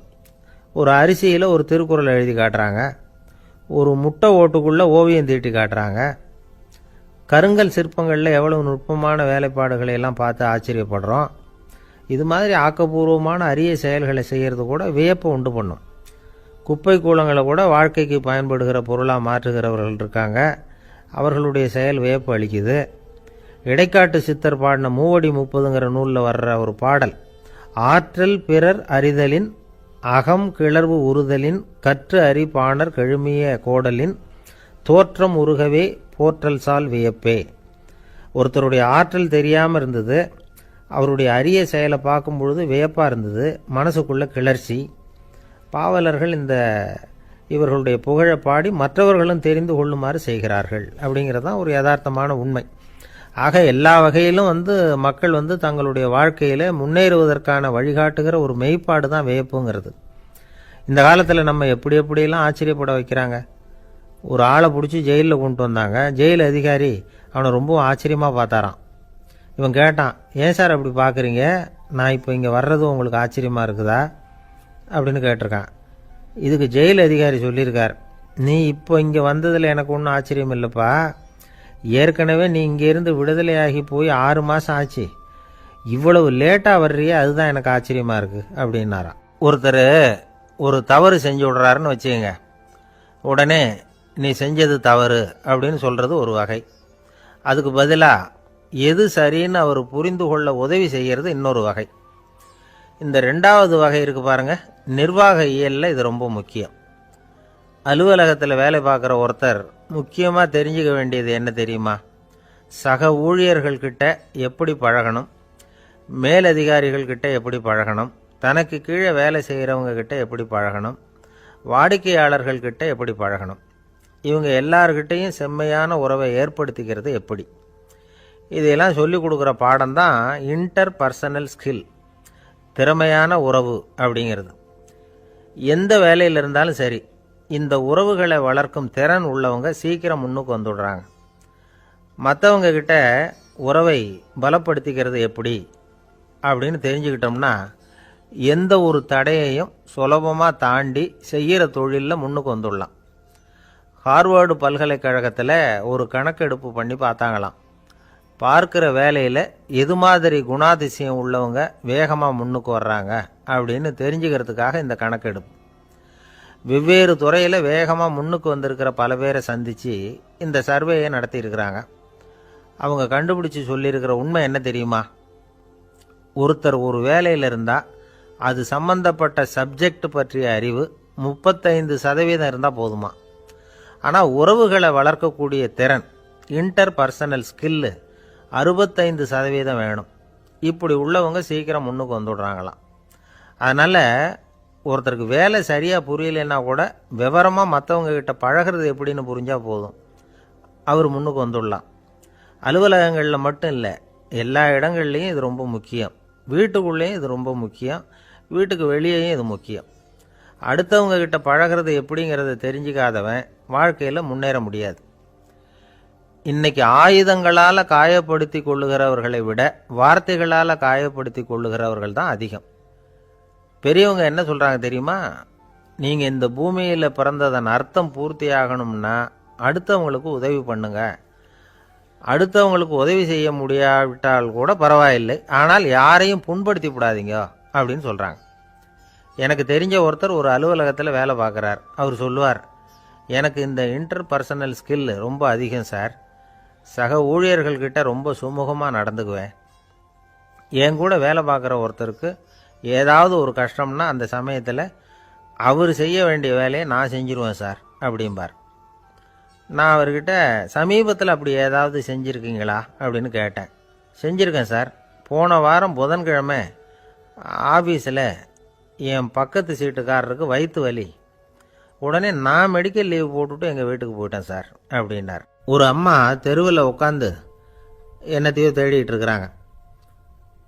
அந்த அம்மா ஒரு சூஃபி ஞானி. அவங்க பேர் என்னன்னா ரபியா அல் அடாவியா. அந்த அம்மாவுக்கு கண் கூட தெளிவாக தெரியாது. அந்த பக்கமாக வந்த சில பேர் இவங்களுக்கு உதவி செய்கிறதுக்காக வந்தாங்க. என்ன தேடிட்டு இருக்கிறீங்க அப்படின்னு கேட்டாங்க. இதுக்கு அந்த அம்மா, அந்த கேள்வி அவ்வளோ முக்கியத்துவம் இல்லை, நான் தேடிட்டு இருக்கிறேன், உங்களால் முடிஞ்சால் எனக்கு உதவி பண்ணலாம் அப்படின்னாங்களாம். உதவி செய்ய வந்தவங்களுக்கு ஆச்சரியம். எதை தேடுறோங்கிறது தெரியாமல் இப்படி ஏன் நேரத்தை செலவழிக்கிறீங்க, நாங்கள் எப்படி உங்களுக்கு உதவ முடியும், எங்களுக்கு ஒன்றும் புரியலையே அப்படின்ட்டுருக்காங்க. சரி, உங்களை திருப்தி பண்ணுறதுக்காக சொல்கிறேன், ஒரு குண்டூசி தொலைஞ்சி போச்சு, அதை தேடுறேன் அப்படின்னாங்களாம் அந்த அம்மா. அதுக்கப்புறம் இவங்களும் சேர்ந்து தேட ஆரம்பிச்சிட்டாங்க. கொஞ்ச நேரம் ஆச்சு, ஒன்றும் கிடைக்கல. உதவி செய்ய வந்தவங்களும் அழுத்து போட்டாங்க. அப்புறம் கேட்டாங்க, இதை பாருங்கம்மா, இது ரொம்பவும் பெரிய தெரு, அகலமான தெரு, அதனால் குறிப்பாக நீங்கள் எந்த இடத்துல அந்த குண்டூசியை தொலைச்சிங்க அதை சொல்ல முடியுமான்னாங்களாம். இதுக்கு அந்த அம்மா, நீங்கள் மறுபடியும் அர்த்தமில்லாத கேள்வியை கேட்குறீங்க, உங்கள் கேள்விக்கும் நான் தேடுறதுக்கும் என்ன சம்மந்தம்னாங்களாம். இதை கேட்டதும் அவங்க ஒரு மாதிரி ஆயிட்டாங்க. என்னம்மா நீங்கள் பைத்தியம் மாதிரி பேசுகிறீங்க அப்படின்னாங்களாம். சரி, உங்களை மறுபடியும் திருப்திப்படுத்துறதுக்காக சொல்கிறேன். அதை நான் எங்கள் வீட்டில் தொலைச்சுட்டேன் அப்படின்னாங்களாம். அப்புறம் எதுக்காக இங்கே வந்து தேடிட்டு இருக்கிறீங்க அப்படின்னு கேட்டிருக்காங்க. ஏன்னா இங்கே தான் வெளிச்சம் அதிகமாக இருக்குது, அங்கே வீட்டுக்குள்ளே இருட்டாக இருக்குது, அதனால் இங்கே வந்து தேடுறேன், வெளிச்சம் உள்ள இடத்துல தானே தேட முடியும் அப்படின்னாங்களாம் அந்த ஞானி. இந்த கதைக்கு என்ன அர்த்தங்கிறத பெரியவங்க சொல்கிறாங்க. அதாவது இந்த தேடுதல்ங்கிறது ஒரு வியாதி. அது நம்ம சதா அலைய வைக்கும், பைத்தியமாக மாற்றுறதுக்கு முயற்சி பண்ணோம். ஒரு காலம் அது நிறைவு அடையவே அடையாது. வாழ்வுங்கிறது ஒரு புரிந்து கொள்ள முடியாத சதா இயங்கி கொண்டிருக்கிற ஒரு செயல். அதுக்கு ஆரம்பமும் இல்லை, முடிவும் கிடையாது. எதையோ தேடணும் அப்படிங்கிற உந்துதல் நமக்குள்ளே இருக்கும், ஆனால் குறிப்பாக எதை தேடிட்டு இருக்கிறோம் அப்படிங்கிறது புரியாது. அப்படி ஏதாவது ஒன்றை தேடி அடைஞ்சிடுறோம்னு வச்சுங்க, உடனே ஒரு அதிருப்தி வந்துடும். அதனால் வாழ்க்கைங்கிறது சலிப்பு நிறைந்தது அப்படிங்கிற எண்ணத்தை உண்டாக்கிக்கிறோம். ஒன்று அடைஞ்சதுக்கு அப்புறம் இன்னொன்று தேட ஆரம்பிச்சிருவோம். ஆக இந்த தேடல்ங்கிறது நாம் ஒன்று அடைஞ்சாலும் அடையாவிட்டாலும் தொடர்ந்து நடந்துக்கிட்டு தான் இருக்கும். இதுக்கு முடிவே கிடையாது. இந்த உண்மையை நாம் நல்லா புரிஞ்சுக்கணும் அப்படிங்கிறது பெரியவங்களுடைய கருத்து. ஏழையும் தேடுறான், பணக்காரனும் தேடுறான், நோயாளியும் தேடுறான், நோய் இல்லாதவனும் தேடுறான், அதிகாரம் உள்ளவனும் தேடுறான், அதிகாரம் இல்லாதவனும் தேடுறான், முட்டாளும் தேடுறான், அறிவாளியும் தேடுறான். ஆனால் யாரும் இதை தான் தேடி சாதிக்க போகிறோம், இதுதான் முடிவு அப்படின்னு திட்டவட்டமாக சொன்னதில்லை. ஒன்று அடைஞ்சதும் இன்னொன்று தேட ஆரம்பிச்சிடுறாங்க, அவ்வளோதான். அதாவது உங்களின் தேடுபவர் உங்கள் உள்ளேதான் இருக்கிறார், அவரை தேடி கண்டுபிடியுங்கள். இதுதான் ஞானிகள் நமக்கு சொல்லுகிற ஒரு ஆலோசனை. நம்மால் ஒருத்தன் ஜெயிலில் இருந்தான். இன்னொரு கைதி அவனை பார்த்து கேட்டான், ஏன்பா உன்னை பார்க்குறதுக்கு வெளியிலேருந்து யாருமே இங்கே வர்றது இல்லையே, உனக்கு சொந்தக்காரங்களே கிடையாதா அப்படின்னு கேட்டானா. ஏன் இல்லை, எனக்கு சொந்தக்காரங்க நிறைய பேர் உண்டு, அவங்க என்னை பார்க்க வராததுக்கு காரணம் வேற அப்படின்ட்டுருக்கான் இவன். என்ன காரணம்னு கேட்டான் அவன். அதுக்கு இவன் சொன்னானா, அதுக்கு என்ன காரணம்னா அவங்க எல்லாரும் இங்கே உள்ளேயே இருக்கிறாங்க அப்படின்னானா. ஒரு சீன தேசத்து அரசர் இருந்தார். அவருக்கு வயசாயிட்டுது. அவருக்கு அடுத்தபடியாக அவருடைய புள்ள பட்டத்துக்கு வரணும், ஆட்சி பொறுப்பை ஏற்றுக்கணும். ஒரு நல்ல தலைவனுக்கு இருக்க வேண்டிய பண்புகள்லாம் தன்னுடைய மகனுக்கு இருக்கணும்னு விரும்பினார் அந்த அரசர். அதனால் இளவரசனை பக்கத்தில் இருந்த ஒரு குரு கிட்ட அனுப்புனார். இளவரசன் அவர்கிட்ட போய் சேர்ந்தான். அந்த குரு என்ன பண்ணார் தெரியுமா, இவனை பார்த்து சொன்னார், இதை பாருப்பா, நீ என்ன பண்ணுற, இப்போவே பக்கத்தில் இருக்கிற காட்டுக்கு போ, நடு காட்டில் போய் ஒரு இடத்துல உட்காந்துக்கோ, அங்கே என்னென்ன சத்தம்லாம் உன் காதில் விழுதுன்னு கவனித்து கேளு, உன் காதில் விழுந்த ஓசைகள் என்னென்னங்கிறத என்கிட்ட வந்து சொல்லு, அதுதான் எனக்கு தெரியணும், உனக்கு வேலையும் அதுதான் அப்படின்னு சொல்லி அனுப்பி வச்சுட்டார். இளவரசன் காட்டுக்கு போனான். குரு சொன்னபடியே ஒரு இடத்துல உட்காந்து கவனித்து கேட்டான். அதுக்கப்புறம் குருக்கிட்ட திரும்பி வந்தான். என்னென்ன சத்தம்லாம் கேட்ட அப்படின்னு கேட்டார் குரு. குருவே, காட்டில் நான் பறவைகள் சத்தம்லாம் கேட்டேன், மிருகங்களின் ஓசையையும் கேட்டேன், இதை தவிர இடி மின்னல் மழை இதுகளோட சத்தத்தையும் கேட்டேன் அப்படின்னா. குரு யோசனை பண்ணார், நீ இன்னமும் சரியாக கேட்கல, அதனால் மறுபடியும் காட்டுக்கு போ, கொஞ்ச நாள் தங்கியிருந்து கேட்டுட்டு வா அப்படின்னார். இளவரசனுக்கு ஒன்றும் புரியல. இருந்தாலும் குருவின் கட்டளையாச்சே, மறுக்க முடியுமா? உடனே அவன் மறுபடியும் காட்டுக்கு போனான். ஒரு இடத்துல உட்காந்தான். கொஞ்ச நேரம் உன்னிப்பாக கவனித்து கேட்டான். சில நாள் கழித்து குருக்கிட்ட திரும்பி வந்தான். குருவே, இந்த தடவை சில துல்லியமான சத்தங்களை எல்லாம் கேட்டான். தேனீ பறக்கிற சத்தம், நீரோடையின் மெல்லிய ஓசை, இதெல்லாம் கேட்டேன்னா. குரு சிரிச்சார். நீ மறுபடியும் காட்டுக்கு போ, இன்னும் சில நாள் அங்கே இரு, முழுமையாக கவனமாக கேட்டுக்கிட்டு வா அப்படின்னு சொல்லி அனுப்பி வச்சுட்டார். இளவரசனுக்கு குழப்பம் அதிகமாயிட்டுது. ஒன்றுமே புரியல. மறுபடியும் காட்டுக்கு போனான். மௌனமாக ஒரு இடத்துல உட்காந்துட்டான். அப்படியே தியானத்தில் ஆழ்ந்துட்டான். சில நாளில் அவனுக்கு இதுவரை கேட்காத ஓசைகள்லாம் கேட்க ஆரம்பிச்சிட்டுது. இதைத்தான் நான் கேட்கணும்னு என்னுடைய குரு எதிர்பார்த்துருக்கிறாருங்கிறத புரிஞ்சுக்கிட்டான். உடனே குரு கிட்ட ஓடனான். குருவே, இந்த தடவை காதுகளுக்கு கேட்க முடியாத சில ஓசைகளை கூட என்னால் உணர முடிஞ்சுது. பூ மலருகிற ஓசை, சூரியனால் பூமி சூடாகிறப்போ எழுகிற ஓசை, காலை பனித்துளியை இந்த புல்லுலாம் குடிக்கிற ஓசை, இது எல்லாம் என்னால் நல்லா கேட்க முடிஞ்சுது அப்படின்னா. குருவுக்கு இப்போ தான் திருப்தி ஏற்பட்டு தான். இளவரசனை பார்த்து சொன்னார், இதை பாருப்பா, இப்போ தான் நாட்டை ஆளுகிற தகுதி உனக்கு வந்திருக்குது அப்படின்னு சொல்லி அதுக்கு விளக்கமும் கொடுத்தாராம். எந்த அரசன் தன்னுடைய மக்களின் எதையும் பேசுகிற மௌன மொழியை, மௌன வார்த்தைகளை கேட்குறானோ அவன்தான் ஆள தகுதி உள்ளவன். எந்த அரசன் தன்னுடைய மக்களின் உணர்ச்சிகளை உண்மையாக உணர்றானோ அவன்தான் முதன்மையான அரசன். போலி வார்த்தைகளை மட்டும் கேட்டுட்டு பல மௌன ராகங்களை காதில் வாங்கிக்காதவன் அரசனே இல்லை.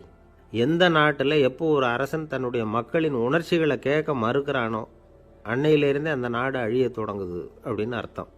இதுதான் அந்த குரு இளவரசனுக்கு போதிச்சது. வாயால் பேசுகிறத மட்டும் கேட்டு ஏமாறக்கூடாது, உணர்ச்சிகளையும் கேட்கறதுல தான் மனப்பக்குவம் உண்டாகும். மக்கள் உணர்ச்சிகளை புரிந்து கொள்ளாத அரசர்கள் நீடிச்சிருக்க முடியாது. அது மாதிரி நாடுகளில் அடிக்கடி குழப்பம் தான் உண்டாகும். அப்படி இருந்தால் அடிக்கடி ஆட்சி மாறிக்கிட்டு இருக்கும். அப்படிப்பட்ட ஒரு தேசம், அங்கே ஒரு சிறைச்சாலையில் 3 கைதிகள் பேசிக்கிட்டு இருந்தாங்க. ஒருத்தன் சொன்னான், நான் இந்த நாட்டு ராஜாவை எதிர்த்து பேசிக்கிட்டு இருந்தேன், அதனால் என்னை பிடிச்சி கொண்டாந்து இங்கே போட்டுவிட்டாங்க அப்படின்னு நான் ஒருத்தன். இன்னொருத்தன் சொன்னான், நான் இந்த நாட்டு ராஜாவை ஆதரித்து பேசிக்கிட்டு இருந்தேன், அதனால் என்னை பிடிச்சி கொண்டாந்து இங்கே தள்ளிவிட்டாங்க அப்படின்னா. அது சரி, நீ என்ன தப்பு பண்ண அப்படின்னு சொல்லி 3வது ஆளை பார்த்து இவங்க கேட்டாங்க. அதுக்கு அந்த ஆள் சொல்கிறான், நான் தான் இந்த நாட்டு ராஜா அப்படின்னானா. ஒரு ஆசாமி வேகமாக ஓடிக்கிட்டு இருந்தான். ஏன் இப்படி ஓடுறேன்னு கேட்டார் இன்னொருத்தர். அங்கே ஒரு ஆள் அடிபட்டு கிடக்கிறான், அதை பார்த்தேன், உடனே ஓடுறேன்னா. எங்கேன்னு கேட்டார். ஆஸ்பத்திரிக்குன்னா. ஒரு ஆள் அடிபட்டு கிடக்கிறத பார்த்தா உடனடியாக நாம் செய்ய வேண்டியது முதல் உதவி, அதுக்கப்புறம் தான் ஆஸ்பத்திரி. இன்றைக்கி விபத்துங்கிறது சர்வசாதாரணமாக நடந்துக்கிட்டு இருக்குது. வாகன விபத்து, வெடிகுண்டு விபத்து, தீ விபத்து, கட்டடம் சரியறது, பூகம்பம், இப்படி நிறைய நடக்குது. ஒரு விபத்தை பார்த்துட்டா நம்மளில் பல பேர் நமக்கு என்னத்துக்கு வம்புன்னு ஒதுங்கி போயிடுறதும் உண்டு. சில பேர் துணிஞ்சு கிட்ட போய் உதவி செய்கிறதும் உண்டு. அப்படி உதவி செய்ய நினைக்கிறவங்களுக்கு உபயோகப்படுற தகவல் இது. விபத்தில் காயமடைஞ்சவங்களை 3 பிரிவாக பிரிக்கலாமா. முதல் வகை கொஞ்சம் சீரியஸானது, உயிருக்கு உடனே ஆபத்து தரக்கூடியது. மூளை காயம், முகம், கழுத்து காயங்கள், இருதயம், நுரையீரல் காயங்கள், வயத்தில் உள்ளுறுப்பு காயங்கள், அதிகப்படியான இரத்தப்போக்கு, இதனால எல்லாம் பாதிக்கப்பட்டிருந்தால் அது முதல் வகை அப்படின்னு நாமளே மனசுக்குள்ளே முடிவு பண்ணிக்கணும். இவங்களுக்கெல்லாம் உடனடியாக முதல் உதவி கொடுக்கணும். தாமதப்படுத்தாமல் ஆஸ்பத்திரிக்கு கொண்டுகிட்டு போயிடணும். இப்படி கொஞ்சம் எச்சரிக்கையாக நடந்துக்கிட்டால் அவங்களில் பல பேரை காப்பாற்றி போடலாம். 2வது வகை எப்படின்னா, முதல் உதவி விரைவாக கிடைச்சா உயிர் பிழைக்கக்கூடிய மார்பு காயங்கள், கைகால் எலும்பு முறிவு, இடுப்பு முதுகெலும்பு காயம், சீரான இரத்த சேதம், இப்படிப்பட்டவங்களை 2வது வகையாக பிரிக்கணும். ஆபத்து இல்லாத சிராய்ப்புகள், சிறு காயங்கள், இரத்த உறைவுகள், இதனால் பாதிக்கப்படுறவங்க 3வது வகை. ஒருத்தர் தலையில் அடிபட்டு நினைவு இழந்துட்டார்னு வச்சுங்க, அவருக்கு வாந்தி வர்றதுனால புறையேறி மூச்சு அடைப்பு உண்டாகும். இப்படி ஆகாமல் இருக்கிறதுக்காக தலையை ஒரு பக்கமாக சாய்ச்சி வைக்கலாம். நாடி துடிப்பையும் இதய துடிப்பையும் தொட்டு பார்க்கணும். அது குறைஞ்சிருந்தாலும் சரி, நின்று இருந்தாலும் சரி, அவர் மார்பை நிமிஷத்துக்கு 80 தடவை உள்ளங்கையால் அழுத்தி இதய துடிப்பை மீட்கிறதுக்கு உதவி பண்ணணும். கழுத்தில் காயம்பட்டாலும் ஆபத்து அதிகம். கழுத்துக்கு அடியில் ஒரு துண்டை மடித்து வைக்கலாம். 2 பக்கமும் சின்ன தலையணை அல்லது துணி மடிப்புகளை வச்சு கழுத்தை அதிகமாக அசையாமல் பார்த்துக்கலாம். முதுகெலும்பு முறிஞ்சிருக்குமோ அப்படிங்கிற சந்தேகம் இருந்ததுன்னா அவரை அதிகமாக அசைய விடக்கூடாது. அதிகமாக அசைஞ்சால் தண்டு இடத்துல பாதிப்பு ஏற்பட்டு கைகால் விளங்காமல் போயிடும். அவரை ஒரு கனமான போர்வை இல்லைன்னா பாயில் படுக்க வச்சு 4 பேர் மெதுவாக தூக்கி மருத்துவ உதவிக்கு அனுப்பி வைக்கலாம். கையெலும்பு முறிஞ்சிருந்தால் முறிஞ்ச பாகத்தை உடம்போடு சேர்த்து அசையாமல் கட்டி போடலாம். கால் எலும்பு முறிஞ்சிருந்தால் மற்ற காலோடு சேர்த்து கட்டி போடலாம். முறிஞ்ச பாகம் தொங்காமல் பார்த்துக்கணும், அப்போ தான் வீக்கம் உண்டாகாமல் இருக்கும். வெட்டு காயம், குண்டடிப்பட்ட காயம், இதிலெல்லாம் ரத்தப்போக்கு அதிகமாக இருக்கும். ரத்தம் வெளியேற ஆபத்து அதிகம். சுத்தமான துணியை பல மடிப்புகளை மடித்து காயத்தின் மேலே வச்சு அழுத்தமாக ஒரு 10 நிமிஷம் பிடிச்சிக்கணும். ரத்தம் நின்ன உடனே காயத்துக்கு கட்டு போடலாம். சில சமயம் காயம்பட்ட பாகத்தை உயரமாக தூக்கி பிடிச்சிக்கிட்டா தான் ரத்த கசிவு நிற்கும். இந்த விவரங்களையெல்லாம் கொஞ்சம் மனசில் வாங்கி வச்சுக்கிட்டோம்னா சமயத்தில் உதவும்.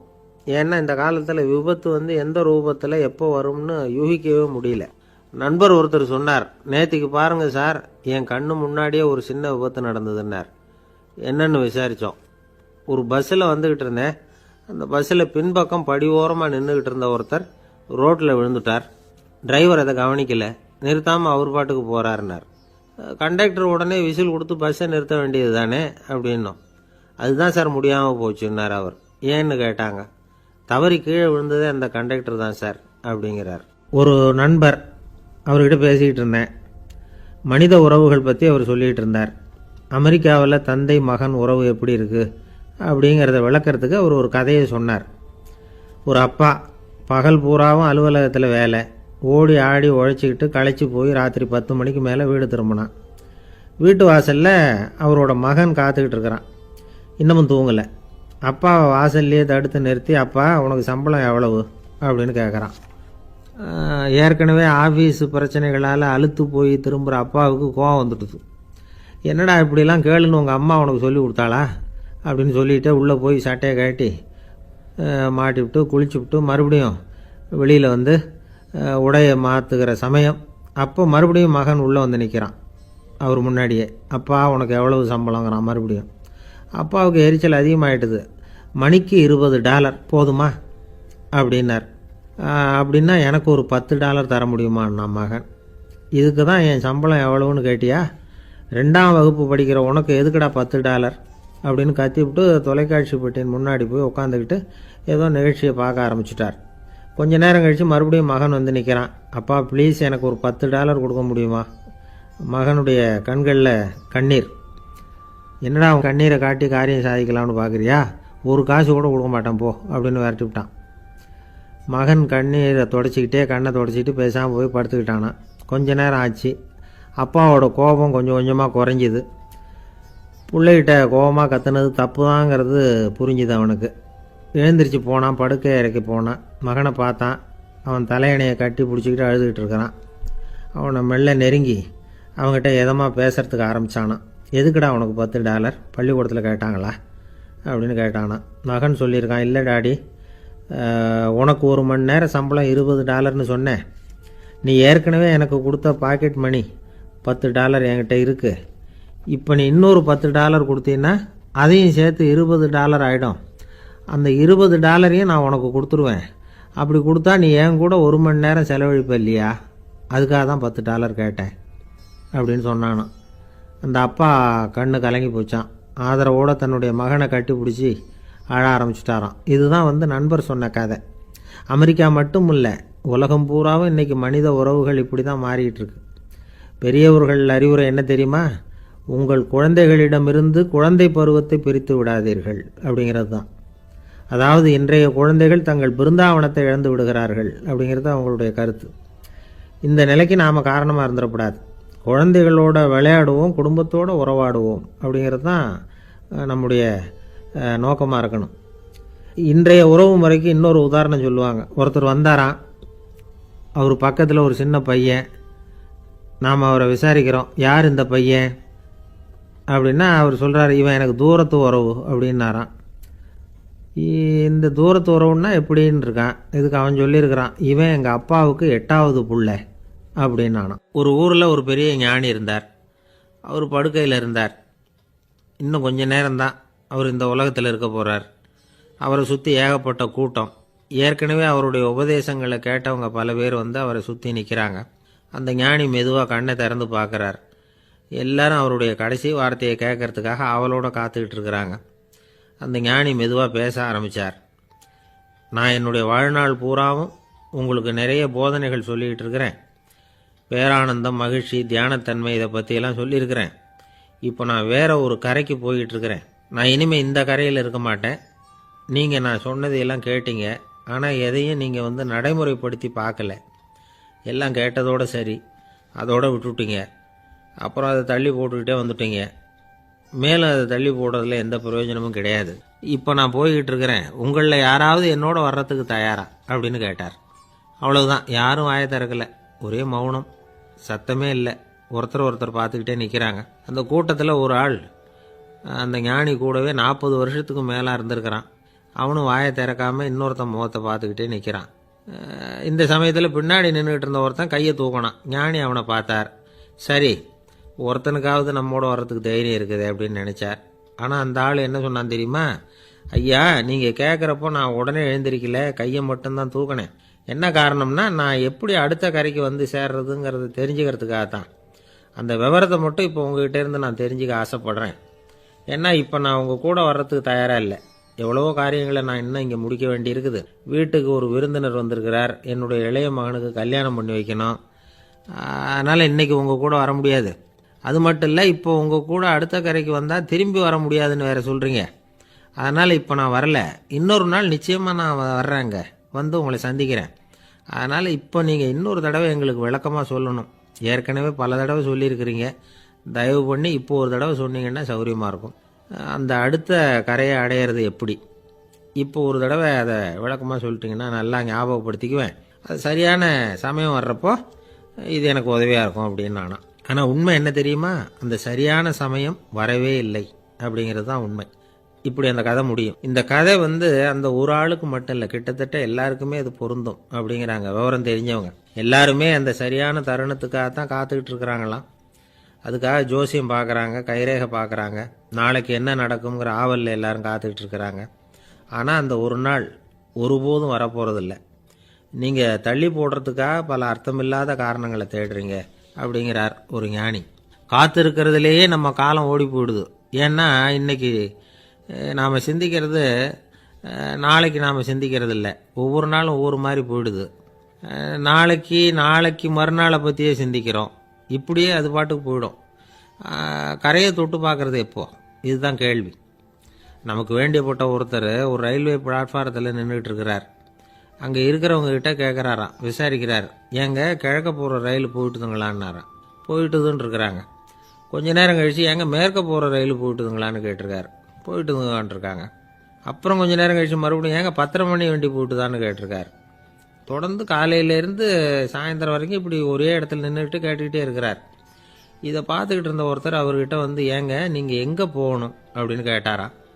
இவர் மெதுவாக சொன்னாராம், இந்த ரயில்வே லைனை தாண்டி அந்த பக்கம் போகணும் அப்படின்னாராம். நம்பிக்கை இல்லைன்னா இந்த உலகத்தில் நாம் நடமாடவே முடியாது.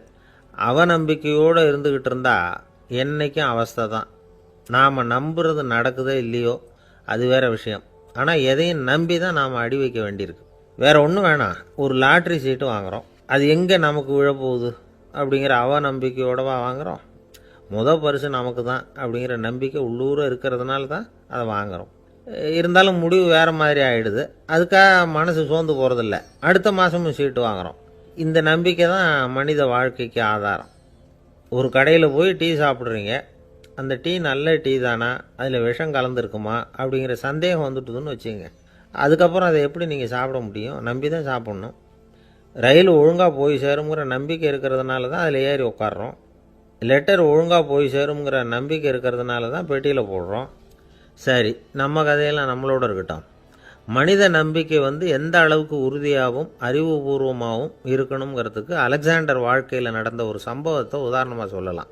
இந்த உலகத்தையே ஜெயிக்கணும்னு புறப்பட்டார் அலெக்சாண்டர். ஒரு கட்டத்தில் அவர் சிட்னஸ் நதி கரைக்கு சேர்ந்தார். அந்த சமயத்தில் அவருக்கு கடுமையான நோய் வந்துட்டுது. அவர் கூடவே வந்திருந்த கிரேக்க வைத்தியர்கள் என்னென்னமோ முயற்சியெல்லாம் பண்ணி பார்த்தாங்க. இருந்தாலும் அலெக்சாண்டருக்கு வந்திருக்கிறது என்ன நோய்ங்கிறத அவங்களால கண்டுபிடிக்க முடியல. ஏன்னா அந்த பகுதியில் உள்ளவங்களுக்கு மட்டுமே அதிகமாக வரக்கூடிய ஒரு வினோதமான நோயாக இருந்தது அது. ஆனால் அவர் இருக்கிற இடம் எதிரியோட இடம், பாரசீக மன்னனோட ஆளுகைக்கு உட்பட்ட இடம். என்ன பண்ணுறது அப்படின்னு எல்லாரும் யோசனை பண்ணாங்க. பாரசீக மன்னனோட அரண்மனையில் இருக்கிற வைத்தியர் வந்தால் இந்த நோயை குணப்படுத்தி விடுவார் அப்படின்னு சொன்னாங்க.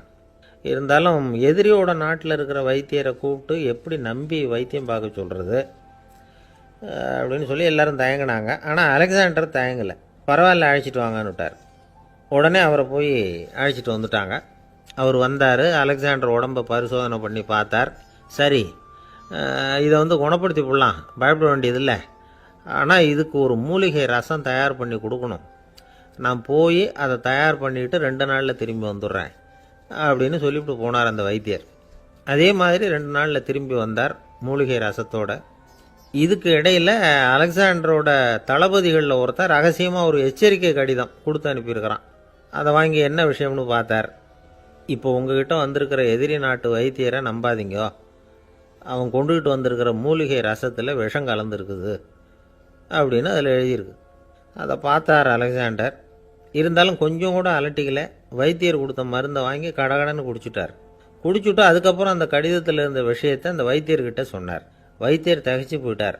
தன் மேலே அலெக்சாண்டர் வச்சிருக்கிற நம்பிக்கையை பார்த்து அவருக்கு ரொம்ப வியப்பு.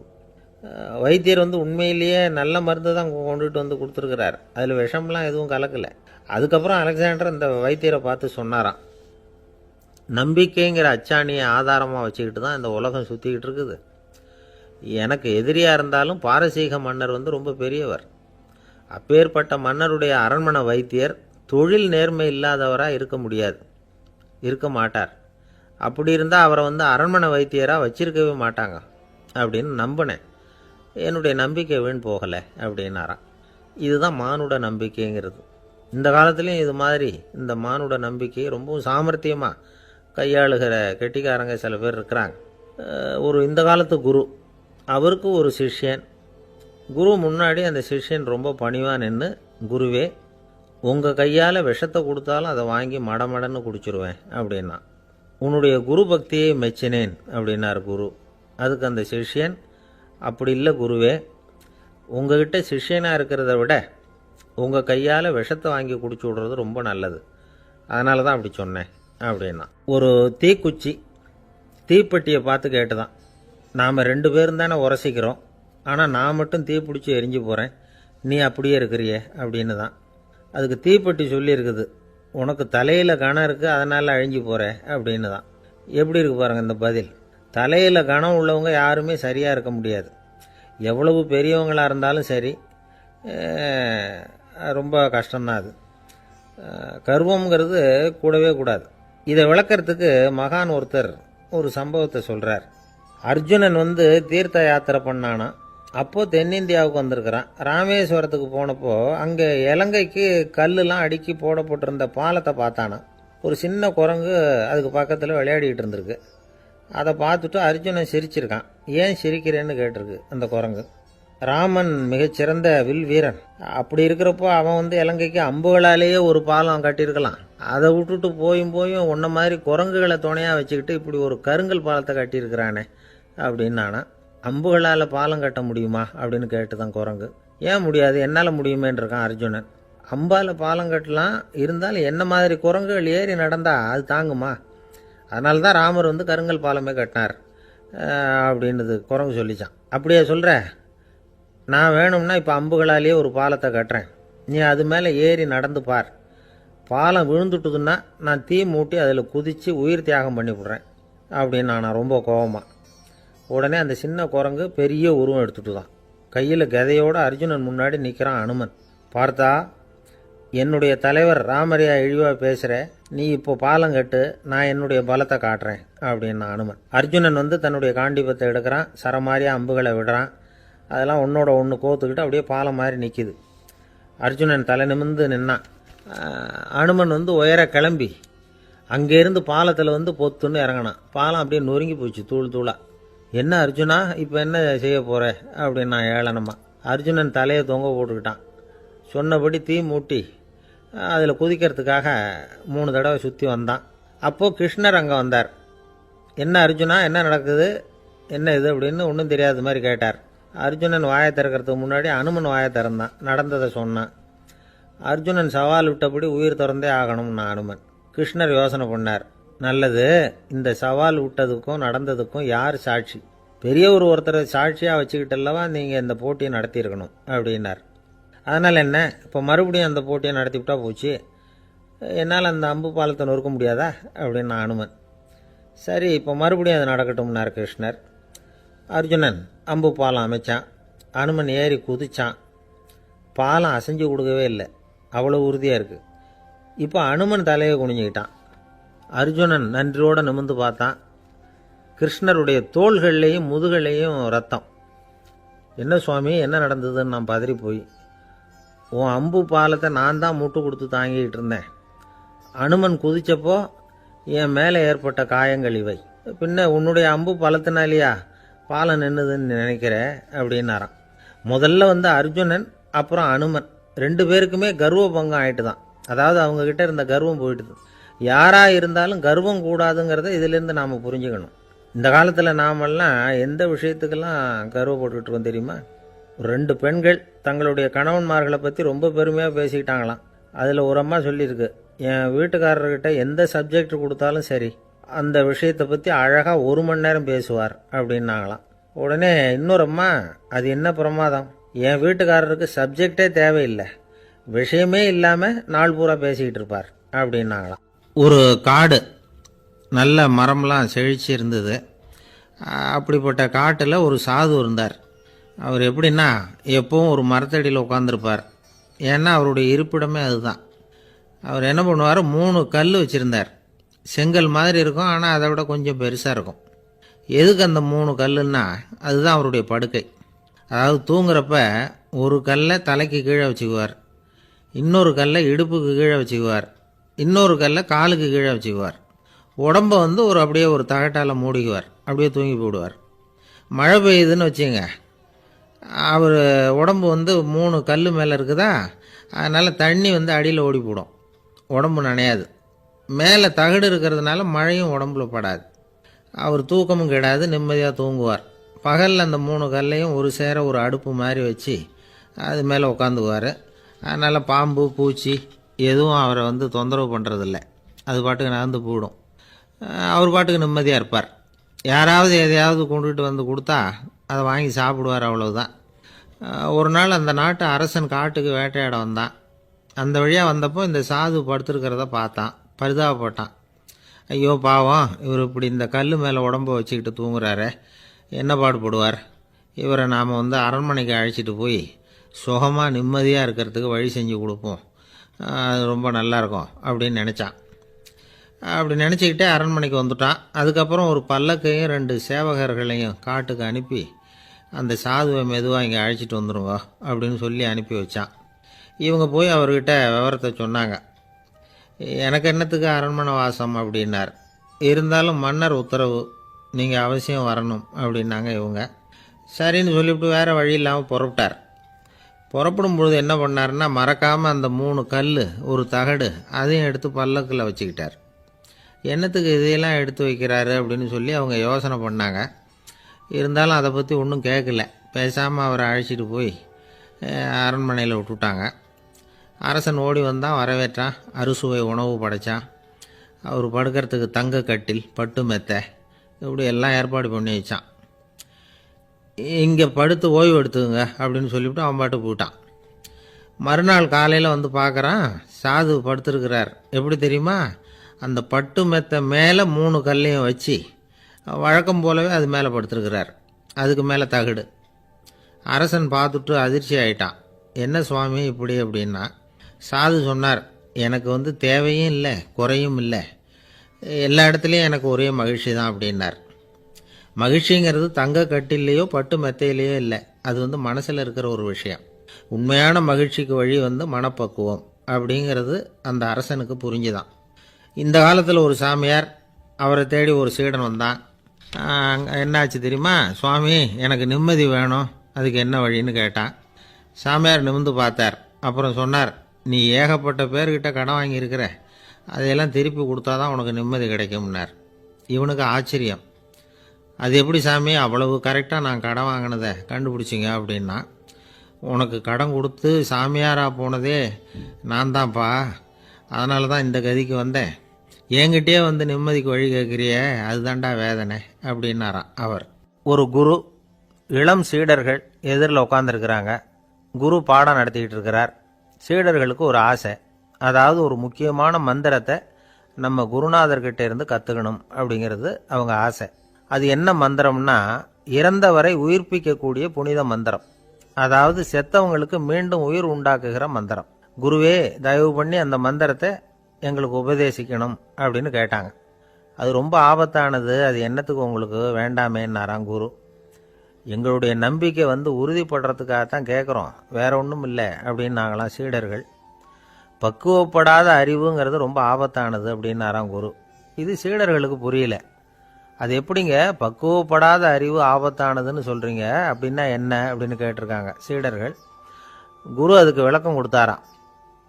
அந்த மந்திரத்தை எப்போ பயன்படுத்தணுங்கிறது முக்கியம். அதை அறியக்கூடிய ஞானம் ஏற்படுகிற வரைக்கும் அதை தெரிஞ்சுக்காமல் இருக்கிறது தான் நல்லது, இல்லைன்னா ஆபத்துன்னாராம். ஆனால் அந்த சீடர்கள் அதை கேட்குற மாதிரி இல்லை, ரொம்ப பிடிவாதம் பண்ண ஆரம்பிச்சிட்டாங்க. சரி வாங்க சொல்கிறேன்னார் குரு. எல்லாரும் வந்தாங்க. அந்த புனித மந்திரத்தை அவங்களுக்கு ரகசியமாக உபதேசம் பண்ணார். உபதேசம் பண்ணிவிட்டு அவங்களுக்கு எச்சரிக்கையும் கொடுத்தார். இந்த மந்திரத்தை நல்லா ஆராய்ச்சி பார்த்ததுக்கு அப்புறம்தான் உச்சரிக்கணும், அவசரப்பட்டு எதுவும் செஞ்சிடக்கூடாது அப்படின்னு ஒரு தடவைக்கு பல தடவை எச்சரிக்கை கொடுத்தார். சரின்னு சொல்லிவிட்டு அவங்கெல்லாம் மந்திரத்தை கற்றுக்கிட்டு எழுந்திரிச்சு போயிட்டாங்க. ஒரு நாள் அந்த சீடர்கள் எல்லாம் மணற்பாங்கான இடத்துல அப்படியே நடந்து போயிட்டு இருக்கிறாங்க. ஒரு பாலைவன பகுதி மாதிரி ஒரு இடம். அங்கே ஒரு இடத்துல எலும்புகள் குவியலாக கிடந்தது. உடனே இந்த சீடர்கள் முன்ன பின்ன யோசிக்காம, தியானமும் பண்ணாம, அந்த மந்திரத்தோட பயனை சோதிச்சு பார்க்கணும் அப்படின்னு நினச்சிக்கிட்டு அந்த மந்திரத்தை உச்சரிக்க ஆரம்பிச்சிட்டாங்க. அவ்வளவுதான். உடனே என்னாச்சு தெரியுமா? அந்த எலும்புகள் எல்லாம் ஓநாய்களாக மாறி அவங்கள துரத்த ஆரம்பிச்சுட்டுது. சீடர்கள் எல்லாம் தலைதெறிக்கி ஓட ஆரம்பிச்சிட்டாங்க. ஓநாய்களும் விடலை, அவங்கள துரத்தி பிடிச்சி கடித்து கொதற ஆரம்பிச்சுட்டுது. அப்போ தான் அந்த சீடர்களுக்கு குரு சொன்ன அறிவுரையோட அர்த்தம் புரிஞ்சுது. பக்குவப்படாத அறிவு ஆபத்தானது அப்படிங்கிறது. அதனால் இதிலேருந்து நாம் தெரிஞ்சுக்க வேண்டியது என்னென்னா, நாம் நம்ம அறிவை வளர்த்துக்கிட்டால் மட்டும் போதாது, அந்த அறிவை எப்போ எப்படி பயன்படுத்தணும் அப்படிங்கிற பக்குவமும் நமக்கு வரணும். அப்போ தான் வாழ்க்கை நல்லபடியாக அமையும். இல்லைன்னா இடைஞ்சல் தான். இந்த காலத்தில் சில சின்ன பிள்ளைங்களுக்கே அறிவு ரொம்ப பக்குவப்பட்டிருக்குங்கிறத உணர முடியுது. ஒரு சின்ன பையன் பள்ளிக்கூடத்தில் மார்க் லிஸ்ட் கொடுத்தாங்க, வாங்கிக்கிட்டு அவசரமாக வீட்டுக்கு ஓடினான். எதிரில் வந்த ஒருத்தர் கேட்டார், என்ன அவசரம், ஏன் இப்படி வேகமாக ஓடுறேன்னார். எங்கள் அம்மா கிட்ட அடி வாங்கணும், அதுக்காக தான் ஓடுறேன்னா. அடி வாங்கிறதுக்கா இவ்வளவு அவசரம்னார் அவர். அப்படி இல்லைங்க, நான் போகிறதுக்குள்ளே எங்கள் அப்பா வீட்டுக்கு வந்துட்டாருன்னா அவர்கிட்ட அடி வாங்க வேண்டியிருக்கும், அதை அவாய்ட் பண்ணுறதுக்காக இப்படி ஓடுறேன் அப்படின்னு நானான் அந்த பையன். ரொம்ப நாளைக்கு முன்னாடி ஒரு நாள் கோவலன் நாடகம் நடந்தது. எங்கள் மதுரையில் நடந்தது. அதில் ஒரு முக்கியமான கட்டம். கண்ணகி கிட்ட சிலம்பை வாங்கிக்கிட்டு அதை விற்கிறதுக்காக மதுரை நகருக்கு புறப்படுறான் கோவலன். அந்த சமயத்தில் கண்ணகி பாடுற மாதிரி ஒரு நாடக பாடல், நாடக ஆசிரியர் எழுதினது. அது என்ன பாட்டுன்னா, மா பாவியோர் கூடி வாழும் மதுரைக்கு மன்னா போகாதீர் என்று அப்படின்னு ஆரம்பிக்கும் அந்த பாட்டு. இதுதான் அந்த பாட்டு. இதை கண்ணகி மேடையில் பாடின உடனே கூட்டத்தில் சலசலப்பு. நம்ம ஊர்லேயே நமக்கு முன்னாடியே நின்றுக்கிட்டு மா பாவியோர் கூடி வாழும் மதுரை அப்படின்னு சொல்கிறாங்களே, என்ன தைரியம் அப்படின்னு எல்லாம் குழப்பம் பண்ண ஆரம்பிச்சிட்டாங்க. மக்கள் சத்தம் போட ஆரம்பிச்சிட்டாங்க. எதிர்ப்பு குரல் அது பாட்டுக்கு வர வர அதிகமாக போட்டுது. கொண்டுக்கிட்டு வா அந்த நாடக ஆசிரியரை, எழுதுனது யார் அப்படின்னு ஒரே சத்தம், கூச்சல். வேறு வழி இல்லை. மெதுவாக மேடைக்கு வந்தார் அந்த நாடக ஆசிரியர். 4 பக்கத்திலிருந்தும் கேள்வி கணைகள். மக்களை பார்த்து கொஞ்சம் அமைதியாக இருங்கோ அப்படின்னு சொல்லிவிட்டு தன்னுடைய விளக்கத்தை சொல்ல ஆரம்பித்தார் அந்த நாடக ஆசிரியர். மா அப்படின்னு சொன்னால் திருமகளாகிய லட்சுமி அப்படின்னு அர்த்தம். பா அப்படின்னா கலைமகளாகிய சரஸ்வதி. வி அப்படின்னா மலைமகளாகிய பார்வதி. மா பாவியோர் அப்படின்னா திருமகளும் கலைமகளும் மலைமகளும், இவங்க மூவரும் அப்படின்னு அர்த்தம். இந்த 3 பேரும் வாழ்கின்ற மதுரை புனிதம் நிறைந்தது, சகல செல்வங்களும் நிறைஞ்சது. அப்படிப்பட்ட ஊரில் நான் அணிந்து கொள்ளும் இந்த சாதாரண சிலம்பை யார் வாங்கிக்குவாங்க அப்படிங்கிற எண்ணத்தோடு தான் கண்ணகி அப்படி சொல்கிறா. அதை நினச்சி தான் நான் எழுதினேன். ஆகவே மதுரையை ரொம்ப சிரமப்படுத்தணும், ரொம்ப மோசமாக எழுதணும் அப்படிங்கிற எண்ணம்லாம் எனக்கு கிடையாது, பெருமைப்படுத்தணும்னு நினச்சி தான் அப்படி எழுதினேன் அப்படின்னு விளக்கம் கொடுத்தாராம். இந்த விளக்கத்தை கேட்டதும் எல்லாரும் ரொம்ப சமாதானம் ஆயிட்டாங்களாம். இப்படி விளக்கம் கொடுத்த அந்த நாடக ஆசிரியர் யார் தெரியுமா? அவர் தான் தமிழ் நாடக உலகின் முதல் ஆசான் சங்கரதாஸ் சுவாமிகள். அவருக்கு நகைச்சுவை உணர்வும் அதிகம். 1920ஆம் ஆண்டு திருநெல்வேலியில் அவர் தங்கியிருக்கிறார் நாடகம் நடத்துறதுக்காக. அவர் தங்கியிருந்த வீட்டில் கொசு மூட்டைப்பூச்சி அதிகமாக இருந்திருக்கு. அவரால் தூங்கவே முடியல. அவர் அனுபவித்த தொல்லைகள் ஒரு பாட்டாக உருவாச்சு. வேடிக்கையாக ஒரு பாட்டு எழுதினாராம். மூட்டையும் கொசுவும் ஒரு வீட்டிலே மீட்டிங் போட்டால் முன்னே நிற்க யாரால் முடியும், கொசு மோகன ராகம் போல சத்தம் போட்டு முன்னே நின்று செய்திடும் யுத்தம். இதை மறுநாள் நாடகத்தில் கோமாளி வேஷம் போட்ட ஒரு சிறுவனை விட்டு பாட வச்சிருக்காரு. எல்லாரும் சிரித்து ரசித்தாங்களாம். சங்கரதாஸ் சுவாமிகள் கல்யாணமே பண்ணிக்கல, துறவி மாதிரியே வாழ்ந்திருக்கார். தமிழ் நாடக கலைக்கு தன்னையே அர்ப்பணம் பண்ணிக்கிட்டவர் அவர். 1922 நவம்பர் மாதத்தில் ஒரு நாள் புதுச்சேரியில் அவர் வாழ்க்கை முடிஞ்சுது. அப்போ அவருக்கு வயசு 55. சங்கரதாஸ் சுவாமிகள் நாடக ஆசிரியர் மட்டும் இல்லை, மேடை நாடக இயக்குனர், தயாரிப்பாளர், அவரே ஒரு சிறந்த நடிகர். ஒரு தடவை சாவித்திரி நாடகத்தில் இவர் யமதர்மனா வேஷம் போட்டு நடிச்சிருக்கிறார். நாடகம் பார்த்துக்கிட்டு இருந்த கருவுற்ற ஒரு பெண்மணிக்கு பயத்தினால அங்கேயே குழந்தை பிறந்துட்டு தான். அந்த நிகழ்ச்சிக்கு அப்புறம் இவர் இந்த வேஷம் போடுறப்போலாம் ஜனங்களுக்கு முன்கூட்டியே எச்சரிக்கை கொடுக்க ஆரம்பிச்சிருவாராம். அதாவது அப்படி யாராவது பயப்படுறவங்க இருந்தால் கொஞ்சம் கண்ணை மூடிங்க அல்லது எழுந்திரிச்சு போடுங்கன்னு. நடிப்புன்னா அப்படிலாம் இருக்கணும். இந்த காலத்தில் நடிகர் ஒருத்தர் சொன்னார், சார் நான் இந்த நாடகத்தில் நடிக்கிறப்போ முகத்தில் நவரசங்களையும் காட்டி நடித்தேன், உணர்ச்சிகளை எல்லாம் நல்லா காட்டி நடித்தேன். அப்படி இருந்தும் ஜனங்கள் வந்து கல் எடுத்து மேடையில் வீசிவிட்டாங்க சார் அப்படின்னார். நாடகத்தில் உங்களுக்கு என்ன வேஷம் அப்படின்னு கேட்டாங்க. அது செத்து கிடக்கிற பணமாக நடித்தேன் சார் அப்படின்னார். என்னுடைய நண்பர் ஒருத்தர், அவருக்கு ஜாதகத்தில் நம்பிக்கை உண்டு, அவரே ஜோசியமெல்லாம் பார்ப்பார். என்ன சார் இந்த காலத்தில் இதையெல்லாம் நம்பிக்கிட்டு இருக்கீங்களேன்னு கேட்டா, உங்களுக்கு ஒன்றும் தெரியாது சார், இந்த உலகத்தில் ஒவ்வொருத்தரும் அவங்கவுங்க செய்கிற நல்லது கெட்டதுக்கு தகுந்த பலனை அனுபவிச்சே தீரணும்பார். அது மட்டும் இல்லை, ஒருத்தன் செத்துட்டா கூட அவன் செஞ்ச பாவ புண்ணியங்கள் கூடவே போயிட்டுருக்கோம்பார். அது எப்படி கூட போகும் அப்படின்னு குதர்க்கமாக கேட்டால், அதுக்கு அவர் ஒரு கதை சொன்னார். அது ரொம்ப சுவாரஸ்யமாக இருந்தது. ஒரு ஊரில் ஒருத்தர் இருந்தாராம். அவர் ஜோசியம் பார்க்குறதுல ரொம்ப கெட்டிக்காரரு. ஒருத்தருடைய தலைமுடியை மட்டும் அவர்கிட்ட காட்டினா போதும், அதை மட்டும் பார்த்துட்டு அவருடைய ஜாதகத்தையே சொல்லிவிடுவாராம். அப்பேற்பட்ட திறமை. அந்த ஆள் ஒரு சமயம் கன்னியாகுமரி கடற்கரைக்கு போயிருந்திருக்கிறார். அங்கே கரை ஓரமாக ஒரு மண்டை ஓடு கிடந்திருக்கு. அதை எடுத்து பார்த்துருக்கிறார். அந்த மண்டை ஓட்டை வச்சுக்கிட்டே அதோட ஜாதகத்தை அலசியிருக்கிறார். இந்த மண்டை ஓட்டுக்கு உரிய ஆசாமி வாழ்க்கையில் ரொம்ப கஷ்டப்பட்டுருக்கிறான், நிறைய கஷ்டத்தை அனுபவிச்சிருக்கிறான், அது தாங்க முடியாமல் தான் கடலில் விழுந்து தற்கொலை பண்ணிகிட்டு இருக்கான் அப்படிங்கிறத அவர் கணிச்சுட்டார். இருந்தாலும் இந்த மண்டை ஓடு இன்னமும் அனுபவிக்க வேண்டியது பாக்கி இருக்குது அப்படிங்கிறதையும் அவர் உணர்றார். அது சரி, ஒருத்தன் வந்து உயிரோடு இருக்கிற வரைக்கும் தானே நல்லது கெட்டதை அனுபவிக்க முடியும். செத்ததுக்கு அப்புறமும் பாக்கி இருக்குன்னா அதை எப்படி அனுபவிக்கிறது? இந்த மண்டை ஓட்டுக்கு இன்னும் கொஞ்சம் பாக்கி இருக்குது அப்படிங்கிறது அவருக்கு புரிஞ்சதே தவிர அதோட அர்த்தம் என்னங்கிறது அவருக்கு சரியாக விளங்கலை.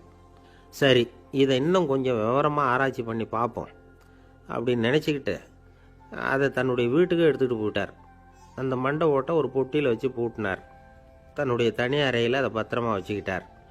தினமும் ராத்திரி ஆனதும் தன்னுடைய மனைவியை பார்த்து, நீ போய் பூஜை அறையில் தனியாக படுத்துக்கோ அப்படின்னு சொல்லிவிட்டு, இவர் ராத்திரி 12 மணிக்கு பொட்டியை திறந்து அதை பார்ப்பார். மண்டை ஓடு அப்படியே இருந்ததே தவிர இன்னும் கொஞ்சம் பாக்கி இருக்குங்கிறதுக்கு அர்த்தம் அவருக்கு விளங்கலை. அந்த மண்டை ஓட்டுக்கு இன்னும் என்ன பாக்கி இருக்க போகுது? இப்படியே ஒரு 10 நாள் போச்சு. அந்த வீட்டம்மாவுக்கு சந்தேகம் வந்துட்டுது. நம்ம வீட்டுக்காரர் நம்மளை தனியாக ஏன் தூங்க சொல்கிறார் அப்படிங்கிற சந்தேகம். உடனே பக்கத்து வீட்டு அம்மா கிட்ட விஷயத்தை சொல்லியிருக்கிறாங்க. அந்த அம்மா உடனே, நீ கவலைப்படாத, நான் கண்டுபிடிச்சி சொல்கிறேன்னு சொல்லிவிட்டாங்களாம். அன்றைக்கி ராத்திரியே ஜன்னல் வழியாக எட்டி பார்த்துருக்குறாங்க. இந்த ஆள் மண்டை ஓட்டை கையில் வச்சுக்கிட்டு அதை திருப்பி திருப்பி அப்படியும் இப்படியும் பார்த்துக்கிட்டு இருந்தது தெரிஞ்சுட்டுது. மறுநாள் காலையில் அவரோட மனைவியை பார்த்தாங்க. ஏம்மா, உன் வீட்டுக்காரருக்கு நீ முதல் மனைவியா 2வது மனைவியா அப்படின்னு கேட்டாங்க. எனக்கு தெரிஞ்ச வரைக்கும் நான் ஒருத்தி தான் அவருடைய மனைவின்னாங்க. அப்படி இல்லை, நீ அவருக்கு 2வது மனைவி. முதல் மனைவியின் மண்டை ஓடு தான் அவர் கையில் இருக்குப்போ, அதை தான் அவர் தினமும் ராத்திரியில் எடுத்து பார்த்துக்கிட்டு இருக்கிறாரு அப்படின்னு விட்டாங்க அந்த அடுத்த வீட்டம்மா. அப்படியா விஷயம்னு சொல்லிவிட்டு கணவன் வீட்டில் இல்லாத நேரமாக பார்த்து அந்த மண்டை ஓட்டை எடுத்து கொண்டாந்து ஒரு உரலில் போட்டு உலக்கையால் குத்தி நொறுக்க ஆரம்பிச்சுட்டுது அந்த அம்மா. வெளியே போயிருந்த அந்த ஆள் அப்போ தான் உள்ளே நுழைஞ்சார். மண்டை ஓடு உலக்கைக்கிட்ட குத்து வாங்கிட்டு இருக்கு. அது அனுபவிக்க வேண்டியது இன்னும் கொஞ்சம் பாக்கி இருக்குது அப்படிங்கிறதுக்கான அர்த்தம் எனக்கு இப்போ தான் புரிஞ்சுதுன்னாராம் அவர். இந்த கதையிலேருந்து நாம் இன்னொரு நீதியையும் புரிஞ்சுக்கணும். அதாவது நம்ம வீட்டை பற்றி நமக்கு தெரியாததெல்லாம் அடுத்த வீட்டுக்காரங்களுக்கு நல்லா தெரியும். ஒருத்தர் ரொம்ப கவலையோடு உட்காந்துருந்தார். எதை பற்றி சார் கவலைப்படுறீங்கன்னு கேட்டோம். எதிர்காலத்தை பற்றி கவலைப்படுறேன்னார். ஏன்னு கேட்டோம். என்ன பண்ணுறதுன்னே தெரியல சார், எதிர்காலம் ஒரே இருட்டாக இருக்குது, பாதையே புரியலன்னார். இன்றைக்கி நம்ம இளைஞர்கள் பல பேருக்கு எதிர்காலம் இருட்டாக தான் தெரியுது. அவங்கெல்லாம் இந்த கதையை கொஞ்சம் கேட்கணும். ஒரு மலை அடிவாரத்தில் ஒரு சின்ன கிராமம். அந்த மலை ரொம்ப உயரமானது. அடர்த்தியாக செடி கொடிகள் மரங்கள் அதில் மண்டி கிடக்குது. பகல் வேளையில் இருட்டாக தான் இருக்கும், அவ்வளோ அடர்த்தி. அந்த மலை உச்சியில் ஒரு கோவில். நாள் ராத்திரியே புறப்பட்டா தான் காலையில் அந்த கோயிலுக்கு போய் சேர முடியும். கிராமத்து இளைஞன் ஒருத்தன் அந்த மலை உச்சிக்கு போக வேண்டியிருந்தது. கையில் ஒரு விளக்கை எடுத்துக்கிட்டு நாள் ராத்திரியே புறப்பட்டான். புறப்பட்டு போனவன் கிராமத்து எல்லையிலேயே நின்றுட்டான். ஏன் தெரியுமா? அவன் கையில் இருந்த விளக்கோட வெளிச்சம் 10 அடி தூரத்துக்கு தான் தெரியுது. அது வரைக்கும் தான் பாதை தெளிவாக இருக்குது. அதுக்கு அப்பாலெல்லாம் ஒரே இருட்டாக இருக்குது, பாதை புரியல. இவன் யோசனை பண்ணி பார்த்தான். மனசுக்குள்ள ஒரு சந்தேகம். 10 அடி தூரம் தானே வெளிச்சம் தெரியுது, அப்படின்னா நாம் 10 அடி தூரம் தானே போக முடியும். அதுக்கும் அந்தாண்ட ஒரே இருட்டாக இருக்குது. அதில் எப்படி நாம் நடந்து போகிறது? நாம் ரொம்ப தூரம் நடந்து போய் ஆகணுமே. அப்படிப்பட்ட நினப்பெல்லாம் அவனுக்கு வந்துவிட்டுது. இதுதான் அவன் மனசில் ஏற்பட்ட தயக்கம். இப்படி யோசிச்சுக்கிட்டே அந்த இளம் ஆசாமி புறப்பட்ட இடத்துலயே நின்றுக்கிட்டு இருக்கிறான். அந்த சமயத்தில் ஒரு வயசான பெரியவர் அந்த பக்கமாக வந்தார். அவர் கையில் இதை விட சின்னதாக ஒரு விளக்கு வச்சுருந்தார். அது எப்படின்னா அது ஒரு 5 அடி தூரத்துக்கு தான் வெளிச்சம் காட்டுது. அவ்வளவு சின்ன விளக்கு. அவரும் மலை உச்சிக்கு போகிறதுக்காக தான் வந்துக்கிட்டு இருக்கிறார். அவரை பார்த்து இவன் கேட்டான், என்ன பெரியவரே, இவ்வளவு சின்ன விளக்கை வச்சுக்கிட்டு அவ்வளவு தூரத்துக்கு எப்படி மலையேற போகிறீங்க அப்படின்னு கேட்டான். நீ ஏன் இப்படி தயங்கிட்டே நிற்கிறேன்னு கேட்டார் பெரியவர். என்கிட்ட இருக்கிற விளக்கு 10 அடி தூரத்துக்கு தான் பாதையை காட்டுதுன்னா. இப்போ பெரியவர் சொன்னார், தம்பி, உன் கையில் இருக்கிற விளக்கு கொடுக்குற வெளிச்சத்தை வச்சு நீ முதல்ல 10 அடி தூரம் முன்னாடி போ. 10வது அடியில் போய் நின்றுக்கிட்டு பாரு. மறுபடியும் ஒரு 10 அடி தூரத்துக்கு பாதை தெரியும். இப்படி உன் கையில் இருக்கிற விளக்கு தொடர்ந்து வெளிச்சம் காட்டிக்கிட்டே இருக்கும். நீ முன்னேற முன்னேற அந்த வெளிச்சமும் முன்னேறும். அதனால் எத்தனை கிலோமீட்டர் தூரம் வேணும்னாலும் நீ இந்த 10 அடி தூரம் வெளிச்சத்தை வச்சுக்கிட்டே நீ போயிடலாம், புறப்படு அப்படின்னார். இப்போ தான் அந்த பெரியவர் சொன்னது இளைஞனுக்கு பளிச்சுன்னு புரிஞ்சுதான். உடனே உற்சாகமாக புறப்பட்டான், உச்சிக்கு போய் சேர்ந்தான். இந்த கதையிலேருந்து நாம் புரிஞ்சிக்க வேண்டியது என்ன தெரியுமா? நீண்ட கால திட்டம் ஒன்று போடும் பொழுது நமக்கு முன்னாடி இருக்கிறத மறந்துட்டு மனசை போட்டு குழப்பிக்க கூடாது. உங்கள் கையில் என்ன இருக்கோ அதுலேயே உங்கள் எதிர்காலம் மறைஞ்சிருக்குது. கண் முன்னாடி தெரியறத வச்சு ஆரம்பிங்க, போக போக வழி தானாக புலப்படும் அப்படிங்கிறார் ஒரு பெரியவர். பெரிய பயணங்களையெல்லாம் இப்படி தான் நடத்த வேண்டியிருக்கும். ஒவ்வொரு அடியாக எடுத்து வச்சா ஓடி போய் சேர்ந்து விடலாம். மலைச்சி போய் நின்றுட்டா நின்றுக்கிட்டே இருக்க வேண்டியது தான். நம்ம ஆள்லாம் ரொம்ப மோசமாக இருக்கிறாங்க. ஒருத்தன் அப்படி தான் நீண்ட தூர பிரயாணம் ஒன்று புறப்பட்டான். ரயில் போய்கிட்டே இருந்தது. கொஞ்சம் தூரம் போச்சு, பாதி வழியில் கையில் வச்சுருந்த டிக்கெட்டை காற்றுல விட்டுட்டான். ஐயோ, என் டிக்கெட்டு போயிட்டுதே அப்படின்னு கத்த ஆரம்பிச்சிட்டான். பக்கத்தில் இருந்த பெரியவர் அவனை பார்த்து பரிதாபப்பட்டு, கவலைப்படாத தம்பி, போனால் போகுது, வேறு டிக்கெட் வாங்கிக்கலாம் அப்படின்னு ஆறுதல் சொன்னார். அதுக்கு அவன் சொல்கிறான், சார், நான் அதுக்காக அழலை, அந்த டிக்கெட்டு கிடைச்சா தானே நான் எந்த ஊருக்கு போகணுங்கிறது எனக்கு தெரியும் அப்படிங்கிறான். ஒரு ஊரில் ஒரு ஆள் இருந்தான். அவனுக்கு ஒரே ஒரு மகள். அவளை நல்ல இடத்துல கட்டி கொடுக்கணும்னு ஆசைப்பட்டான். அதுக்காக மாப்பிள்ளை தேடிக்கிட்டு இருந்தான். அவன் கொஞ்சம் வசதியான ஆள், அதனால் நிறைய பேர் வந்தாங்க. இருந்தாலும் ஒரு நல்ல குணமுள்ள மாப்பிள்ளையாக இருக்கணும் அவன் எதிர்பார்த்தான். அப்படி இருக்கணும்னு தொடர்ந்து முயற்சி பண்ணான். கடைசியாக ஒரு 3 பேர் கிடைச்சாங்க. அந்த 3 பேரில் யாரை தேர்ந்தெடுக்கிறது? இதுதான் அவனுக்கு வந்த குழப்பம். இந்த நிலைமையில் ஒரு பெரியவரை தேடி போனான். அவர்கிட்ட தன்னுடைய பிரச்சனையை சொன்னான். அவர் கொஞ்சம் யோசனை பண்ணார். அதுக்கப்புறம் 3 பேரையும் கூப்பிட்டார். இதை பாருங்கப்பா, உங்கள் 3 பேருக்கும் 3 மாத கால அவகாசம் தர்றேன். நீங்கள் இப்போ போகலாம். 3 மாதம் கழித்து திரும்பி வரலாம். அப்படி வரும்பொழுது இந்த 3 மாத காலத்தில் நீங்கள் செஞ்ச நல்ல காரியம் ஏதாவது ஒன்று சொல்லணும். அதை வச்சு உங்களில் ஒருத்தரை நாங்கள் தேர்ந்தெடுத்துக்கிறோம் அப்படின்னு சொன்னாராம். 3 பேரும் சரின்னு சொல்லிவிட்டு திரும்பி போயிட்டாங்க. 3 மாதம் ஆச்சு. அதுக்கப்புறம் ஒரு நாள் திரும்பி வந்தாங்க. அவர் அவங்கள கூப்பிட்டு உட்கார வச்சார். அப்புறம் கேட்டார், இப்போ சொல்லுங்கள், இந்த 3 மாத காலத்தில் நீங்கள் செஞ்சுருக்கிற ஏதாவது ஒரு நல்ல காரியத்தை சொல்லுங்க அப்படின்னார். முதல்ல ஒருத்தன் எழுந்திரிச்சு நின்னான். ஐயா, எங்கள் அப்பா இறந்த பிறகு அவரோட கணக்கு வழக்குகளை எடுத்து பார்த்துக்கிட்டு இருந்தேன். அவர் ஒரு வியாபாரிகிட்ட 10,000 ரூபா கடன் வாங்கியிருக்கிறதாக எழுதியிருந்தார். அந்த வியாபாரியும் இப்போ உயிரோடு இல்லை. இருந்தாலும் அந்த வியாபாரியோட மகனை தேடி கண்டுபிடிச்சேன். கணக்கு புத்தகத்தை காட்டினேன். எங்கள் அப்பா உங்கள் அப்பா கிட்ட 10,000 ரூபா கடன் வாங்கியிருக்கிறதாக இதை எழுதியிருக்கிறார். அதனால் அதை திருப்பி கொடுக்கறதுக்காக வந்திருக்கிறேன். இந்தாங்க அந்த பணம் அப்படின்னு சொல்லி கொடுத்துட்டு வந்துட்டேன் அப்படின்னு நானும். இதை பெரியவர் கவனமாக கேட்டுக்கிட்டார். அதுக்கப்புறம் 2வது இளைஞன் எழுந்திரிச்சான். ஐயா, நான் போன மாதம் ஒரு நாள் ராத்திரி வேளையில் ஒரு காட்டுப்பாதை வழியாக எங்கள் ஊருக்கு போய்கிட்டு இருந்தேன். அந்த சமயத்தில் அந்த வழியாக வந்துக்கிட்டு இருந்த ஒரு வழிப்போக்கர்கிட்ட 4-5 திருடர்கள் வம்பு வளர்த்து அவர்கிட்ட இருந்த பொருளையெல்லாம் கொள்ளையடிச்சிக்கிட்டு இருந்தாங்க. நான் உடனே ஒரு குச்சியை எடுத்துகிட்டு ஓடினேன். அந்த திருடர்களை அடித்து விரட்டினேன். பொருளையெல்லாம் மீட்டு அந்த வழிப்போக்கர்கிட்ட ஒப்படைச்சேன். அவரை பத்திரமா அழைச்சிக்கிட்டு போய் அவர் வீட்டில் விட்டுட்டு வந்தேன் அப்படின்னு நானும். இதையும் பெரியவர் கவனமாக கேட்டுக்கிட்டார். அடுத்தபடியாக 3வது இளைஞன் எழுந்திரிச்சான். ஐயா, போன மாதம் ஒரு நாள் நான் ஒரு மலைப்பாதை வழியாக போய்கிட்டு இருந்தேன். மலைப்பாதை விளிம்பில் ஒரு மதகு கட்டை, அது மேலே ஒரு ஆள் படுத்து தூங்கிட்டு இருந்தான். அந்த பக்கம் தவறி உருண்டு விழுந்திருந்தான்னா அதில் பாதாளம். அது மலையடி வாரத்தில் போய் தான் விழணும். அவ்வளவு பள்ளம். அது தெரியாமல் அவன் பாட்டுக்கு தூங்கிட்டு இருந்தான். நான் உடனே அவன்கிட்ட ஓடி போய் குனிஞ்சு அவன் முகத்தை பார்த்தேன். அப்போ தான் புரிஞ்சுது, அவன் ஏற்கனவே எனக்கு தெரியும், அவனை எனக்கு நிறைய கெடுதல் பண்ணியிருக்கிறான், இடைஞ்சல் கொடுத்தவன். இருந்தாலும் ஐயோ பாவம்னு நினச்சி அவனை எழுப்பி பாதுகாப்பாக வேற ஒரு இடத்துல படுக்க வச்சுட்டு வந்தேன் அப்படின்னானா. பெரியவர் இதையும் கேட்டுக்கிட்டார். அதுக்கப்புறம் அவங்க 3 பேரையும் பார்த்து, நீங்கள் போகலாம், நாங்கள் யோசித்து முடிவு பண்ணி உங்களுக்கு சொல்லி அனுப்புகிறோம் அப்படின்னாராம். அந்த இளைஞர்கள் புறப்பட்டு போயிட்டாங்க. அதுக்கப்புறம் அந்த பெண்ணோட அப்பாவை பார்த்து சொன்னார், இந்த 3 பேருமே நல்ல பிள்ளைங்க தான், அதில் ஒன்றும் சந்தேகம் இல்லை.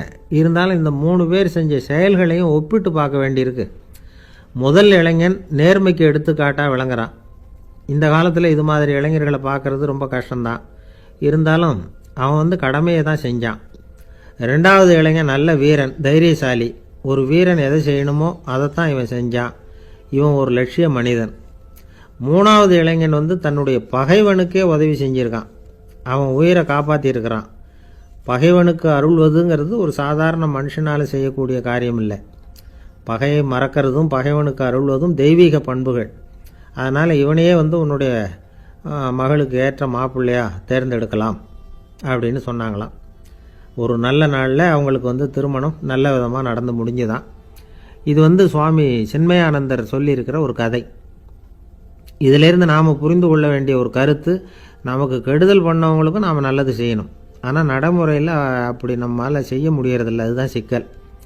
நம்மால் ஒருத்தங்கிட்ட கேட்டேன், ஏண்டா உன்னுடைய பகைவன் ஒருத்தன் அது மாதிரி ஒரு மலைப்பாதை மதகு கட்டையில் படுத்திருந்தா உடனே நீ என்ன நினைப்ப அப்படின்னு கேட்டோம். இது ஒரு அருமையான சந்தர்ப்பம்னு நினைப்பேன் அப்படின்னா. எதுக்குன்னு கேட்டோம். அவனை அந்த பக்கமாக உருட்டி கீழே தள்ளுறதுக்கு அப்படின்னா. ஒரு காடு, அங்கே புத்தர் அவர் பாட்டுக்கு நடந்து போய்கிட்டே இருக்கிறார். அவருக்கு பின்னாடி ஒரு குரங்கு, அதுவும் தொடர்ந்து வந்துக்கிட்டே இருக்குது. புத்தர் திரும்பி பார்த்தார். குரங்கு அப்படியே குதித்து உயர எழும்பி ஒரு கிளையில் போய் உக்காந்துது. ஏன் இப்படி பண்ணுறேன்னு கேட்டார் புத்தர். என்னை சாதாரணமாக நினைக்க வேணாம், நான் மகாமந்தி, என்னால் எல்லாம் முடியும், முடியாதுங்கிற வார்த்தையே என்னுடைய அகராதியில் கிடையாது, என்ன வேணும்னாலும் செய்வேன் அப்படின்னுது. அப்படின்னா ஒரு பந்தயம் வச்சுக்கலாமான்னார் இவர். ஓ வச்சுக்கலாமேன்னுது. வேற ஒன்றும் இல்லை, இப்போ நீ மேலே எழும்பி அந்த கிளையில் உட்காந்தது மாதிரி அங்கேருந்து தாவி என் உள்ளங்கையில் உட்காரணும், அவ்வளவுதான் அப்படின்னார். அப்படி உட்காந்துட்டா என்ன பரிசு அப்படின்னு கேட்டது அது. சொர்க்கத்தில் இருக்கிற மாமன்னன் மரகத சக்கரவர்த்தியை என்னோட இருக்கும்படியாக கூப்பிட்டுக்கிறேன். அந்த சமயத்தில் அவருடைய அரியணை அங்கே காலியாயிடும், நீ அதில் போய் உட்காந்துக்கலாம். பந்தயத்தில் தோத்துட்டா ஒரு கல்ப காலம் இந்த பூமியில் வாழ வேண்டியிருக்கும், அதுக்கு பிறகு தான் என்கிட்ட வர முடியும், என்ன சொல்கிற அப்படின்னார். குரங்குக்கு தாவறது ஒரு பெரிய காரியமா? இது எனக்கு ரொம்ப சாதாரண விஷயம், என்ன இப்போவே தாவட்டுமா அப்படின்னுது. சரின்னு சொல்லி உள்ளங்கையை நீட்டினார். அவருடைய கை தாமரை இலை அளவுக்கு அப்படியே விரிஞ்சுது. குரங்கு சௌரியமாக உட்கார்றதுக்காக. குரங்கு தாவறதுக்கு தயாராச்சு. அதுக்கு முன்னாடி ஒரு சின்ன யோசனை அதுக்கு. இந்த கிளையிலேருந்து அந்த கைக்கு தாவறது எனக்கு ரொம்ப அற்பமான ஒரு வேலை, இது ரொம்ப சாதாரணம், என்னுடைய கௌரவத்துக்கு இது சரியாக இருக்காது. அதனால் நான் என்ன பண்ண போகிறேன்னா, இங்கேருந்து கிளையிலேருந்து அப்படியே உயர எழும்ப போகிறேன். எழும்பி மேல் உலகம் போய் அங்கே ஒரு சுற்றிவிட்டு அதுக்கப்புறம் அங்கேருந்து நேராக இந்த கையில் உட்கார போகிறேன் அப்படின்னு நினச்சிது. என்ன யோசிக்கிற அப்படின்னார் புத்தர். ஒன்றும் இல்லை, இந்த பாயிரம் பார் அப்படின்னு சொல்லி தாவி உயர போயிட்டுது. கொஞ்ச நேரத்தில் வான உலகத்துக்கே போய் சேர்ந்துட்டுது. அங்கே போய் பார்த்தா அங்கே ஒரு 5 பளிங்கு தூண்கள் இளம் சிவப்பு நிறத்தில் நின்றுக்கிட்டு இருக்குது. குரங்கு நினச்சிக்கிட்டது, புத்தர்கிட்ட போய் இந்த பளிங்கு தூண்களை பார்த்தோம்னு சொன்னால் அப்படியே திகைச்சு போயிடுவார், இந்த தூணில் ஏதாவது அடையாளம் செஞ்சுட்டு போகணும் அப்படின்னு அந்த இடத்துல மிதந்துக்கிட்டே நினச்சிது. உடனே ஒரு தூணில் எழுந்துச்சு. என்ன எழுதிச்சுன்னா, ஒரு மகா ஞானி இங்கே வந்துட்டு போகிறார் அப்படின்னு எழுதிச்சு. எழுதிவிட்டு அப்படியே கீழே தாவி புத்தரோட உள்ளங்கையில் உட்காந்துது. எப்படி பார்த்தீங்களா என்னுடைய வேலை? வான உலகத்துக்கே போய் அங்கே இருக்கிற 5 பளிங்கு தூண்களை பார்த்துட்டு அதில் நான் வந்த விவரத்தை எழுதி வச்சுட்டு அதுக்கப்புறம் இங்கே வந்திருக்கிறேன் அப்படின்னுது ரொம்ப பெருமையாக. அப்படியா அப்படின்னார் புத்தர். ஆமாம், சந்தேகமாக இருந்தால் வாங்க, அழைச்சிட்டு போய் காட்டுறேன் அப்படின்னுது அந்த குரங்கு. அதுக்கு தேவையில்லை, அப்படியே கொஞ்சம் கீழே குனிஞ்சு பார் தெரியும் அப்படின்னார் புத்தர். அங்கே பார்த்தா புத்தரோட உள்ளங்கை தெரிஞ்சுது. நல்லா உத்து பார்த்துது. அவரோட ஒரு விரலில் அது எழுதிய வாசகம் தெரிஞ்சுது. குரங்கு யோசனை பண்ணிச்சு, அப்படின்னா வானத்தில் நான் பார்த்தது புத்தரோட விரல்களா அப்படின்னு யோசிச்சுது. இதை புரிஞ்சுக்கிட்ட உடனே அந்த குரங்கோட கர்வம் அழிஞ்சு போச்சான். நம்ம மனசு தான் இந்த குரங்கு. மனம்ங்கிறதும் ஆணவம்ங்கிறதும் ஒரு நாணயத்தின் 2 பக்கங்கள். மனம் உள்ளவரை ஆணவமும் இருக்கும். மனம் அழிஞ்சாதான் ஆணவம் அழியும். மனம் அழிய வேண்டும் அப்படின்னு பெரியவங்க சொல்கிறது இந்த அர்த்தத்தில் தான். நம்ம ஆளுங்க சவால் விடுறதெல்லாம் வேறு மாதிரி. ஒருத்தன் ஒரு வாய்க்காலை தாண்டுறேன்னு பந்தயம் கட்டி தாண்ட முடியாமல் வாய்க்காலில் விழுந்து காலை உடச்சிக்கிட்டு கட்டு போட்டுக்கிட்டு வந்தான். ஏண்டா அப்படின்னு கேட்டாங்க. நான் பந்தயம் கட்டின நேரம் சரியில்லை அப்படின்னா. எப்படிறான்னு கேட்டிருக்காங்க. வாய்க்காலில் தண்ணி இருக்கிற நேரமாக பார்த்து பந்தயம் கட்டியிருக்கணும் அப்படின்னானா. ஒரு அம்மா, அவங்களுக்கு 35 வயசு இருக்கும். குடும்பத்தில் எந்த கஷ்டமும் இல்லை.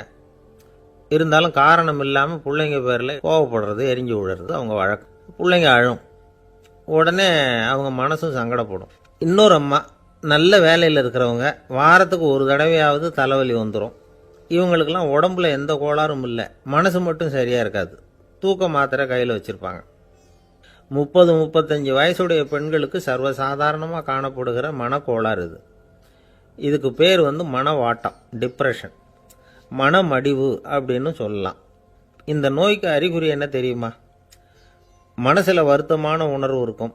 அடிக்கடி அழலாம் போல தோணும். முன்னால எல்லாம் எந்தெந்த செயலில் ஆர்வம் இருந்ததோ அதெல்லாம் குறைஞ்சிரும், அல்லது சுத்தமாகவே ஆர்வம் இல்லாமல் போயிடும். சில பெண்கள் இளம் வயசில் பக்கத்தில் இருக்கிறவங்க கிட்ட கலகலப்பாக பேசுவாங்க, வீட்டை அலங்கரிக்கிறதுல ஆர்வம் இருக்கும். இப்போ அதுலெல்லாம் ஆர்வம் இல்லாமல் போயிடும். எந்த வேலை செஞ்சாலும் சீக்கிரம் களைப்பு அடைஞ்சுடுறது மாதிரி ஆகிடும். நமக்கு யாருமே உதவியாக இல்லை, நம்ம எல்லாரும் கை விட்டுட்டாங்க போல இருக்குதே அப்படிங்கிற உணர்வுலாம் உண்டாகும். தன்னைத்தானே குறை சொல்லிக்குவாங்க. நாம் தப்பு பண்ணிவிட்டோம் போல இருக்குதே அப்படின்னு தோணும். குற்றம் பண்ணிட்டதா நினச்சி கஷ்டப்படுவாங்க. பசி இருக்காது, தூக்கத்தில் தொந்தரவு இருக்கும். அடிக்கடி செத்து போடலாங்கிற உணர்வு வரும். தற்கொலை பண்ணிக்கலாங்கிற எண்ணம் உண்டாகும். சில பேர் தற்கொலை முயற்சியில் கூட ஈடுபடுவாங்க. சில பேருக்கு பலவிதமான உடல் வலிகள் இருக்கும், பலவீனம் இருக்கும், சீக்கிரமாக களைப்படைஞ்சு போடுவாங்க. இதெல்லாம் மனவாட்ட நோய்க்கான தன்மைகள். இந்த மனவாட்டம், அதாவது டிப்ரெஷனை 2 வகையாக பிரிக்கலாமா. ஒன்று தானாக உண்டாக்கிக்கிறது, இன்னொன்று எதிர் விளைவை உண்டு பண்ணுகிற அல்லது நரம்பு சம்பந்தப்பட்ட டிப்ரெஷன்.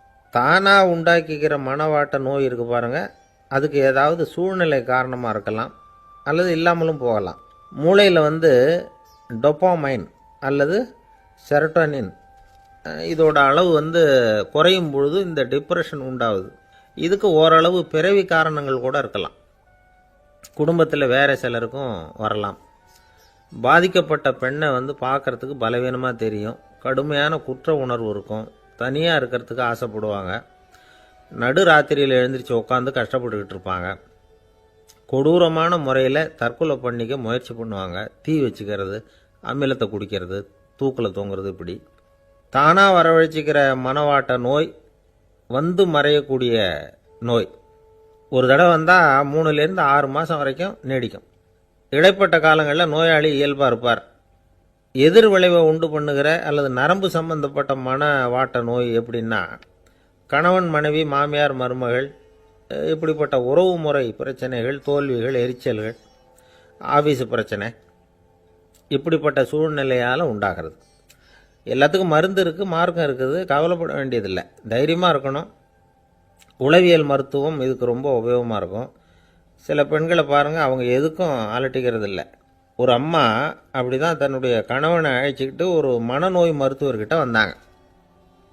டாக்டர், எங்கள் வீட்டுக்காரர் திடீர்னு ஒரு மாதிரி ஆயிட்டார், வித்தியாசமாக நடந்துகிறார். எப்படின்னா, இவர் தன்னையே ஒரு ஒட்டடை குச்சியாக நினச்சிக்கிட்டு இருக்கிறார். அப்படி நினச்சிக்கிட்டு தன்னுடைய தலையாலேயே வீட்டில் உள்ள ஒட்டடையெல்லாம் தொடச்சிக்கிட்டு இருக்கிறார் அப்படின்னாங்க. எவ்வளவு நாளாக அப்படி இருக்குதுன்னு கேட்டார் டாக்டர். 1 வாரமாக அப்படி இருக்குது அப்படின்னாங்க அந்த அம்மா. அப்படின்னா முன்னாடியே ஏன் அழைச்சிட்டு வரல அப்படின்னு கேட்டார் டாக்டர். வீடு பூரா சுத்தமாகட்டுமேனு பார்த்துக்கிட்டு இருந்தேன் டாக்டர் அப்படின்னாங்களாம் அந்த அம்மா.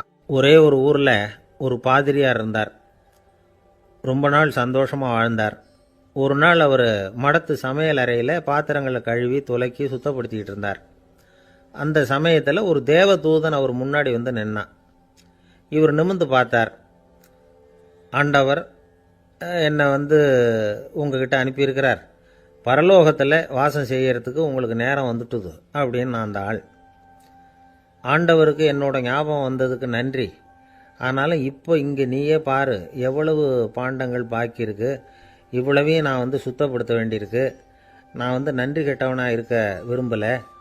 இந்த பணியை முடிக்கிற வரைக்கும் என்னுடைய பரலோக வாழ்வை தள்ளி வைக்க முடியுமா? நீ என்ன நினைக்கிற அப்படின்னு கேட்டார். தேவதூதன் தனக்கே உரிய விவேகத்தோட அன்போட பாதிரியாரை பார்த்தான். சரி, என்ன செய்யலாம்ங்கிறத அப்புறம் சொல்கிறேன் அப்படின்னு சொல்லிவிட்டு புறப்பட்டு போயிட்டான். ஒரு நாள் அந்த பாதிரியார் தோட்டத்தில் உள்ள களைகளை எல்லாம் ஒரு களை கொத்தியால் கொத்தி களை எடுத்துக்கிட்டு இருக்கிறார். அந்த சமயத்தில் இந்த தேவதூதன் மறுபடியும் அவர் முன்னாடி நிற்கிறான். பாதிரியார் பார்த்தார். இதை பாரு, இந்த தோட்டம் பூராவும் எவ்வளவு களை மண்டி கிடக்கு, பரலோகம் கொஞ்ச காலம் எனக்காக பொறுத்திருக்கலாம்னு நீ நினைக்கிறியா அப்படின்னு கேட்டார். தேவதூதன் சிரிச்சுக்கிட்டே மறுபடியும் மறைஞ்சிட்டான். மறுபடியும் அவர் களை எடுக்கிறது, தானிய களஞ்சியத்துக்கு வர்ணம் பூசுறது, இப்படிப்பட்ட வேலைகளில் ஈடுபட்டிருக்கார். இன்னொரு நாள் ஒரு மருத்துவமனையில் நோயாளிகளை கவனிச்சுக்கிட்டு ரொம்ப தீவிரமாக இருக்கிறார் அந்த பாதிரியார். ஒரு நோயாளியோட தாகத்துக்கு தண்ணீர் கொடுத்துட்டு நிமிர்ந்து பார்க்குறப்போ தேவதூதன் மறுபடியும் அவர் முன்னாடி நிற்கிறான். இந்த தடவை பாதிரியார் தன்னலமற்றவராக பேரன்பை காட்டக்கூடிய வகையில் தன்னுடைய 2 கைகளையும் உயர்த்தியபடி தேவதூதனின் கவனத்தை பிணியால் வாடக்கூடிய நோயாளிகளின் பக்கம் திருப்பினாராம். தேவதூதன் ஒன்றும் சொல்லலை, மறைஞ்சிட்டான். அன்னைக்கு சாயந்தரம் பாதிரியார் மடத்தில் உள்ள தன்னுடைய அறைக்கு போய் இளைப்பாறினார். யோசித்து பார்த்தார். தேவதூதனையும் தேவதூதனின் விருப்பத்தையும் பல நாள் தள்ளி போட்டு வந்ததையும் அவர் ரொம்ப நினச்சி பார்த்தார்.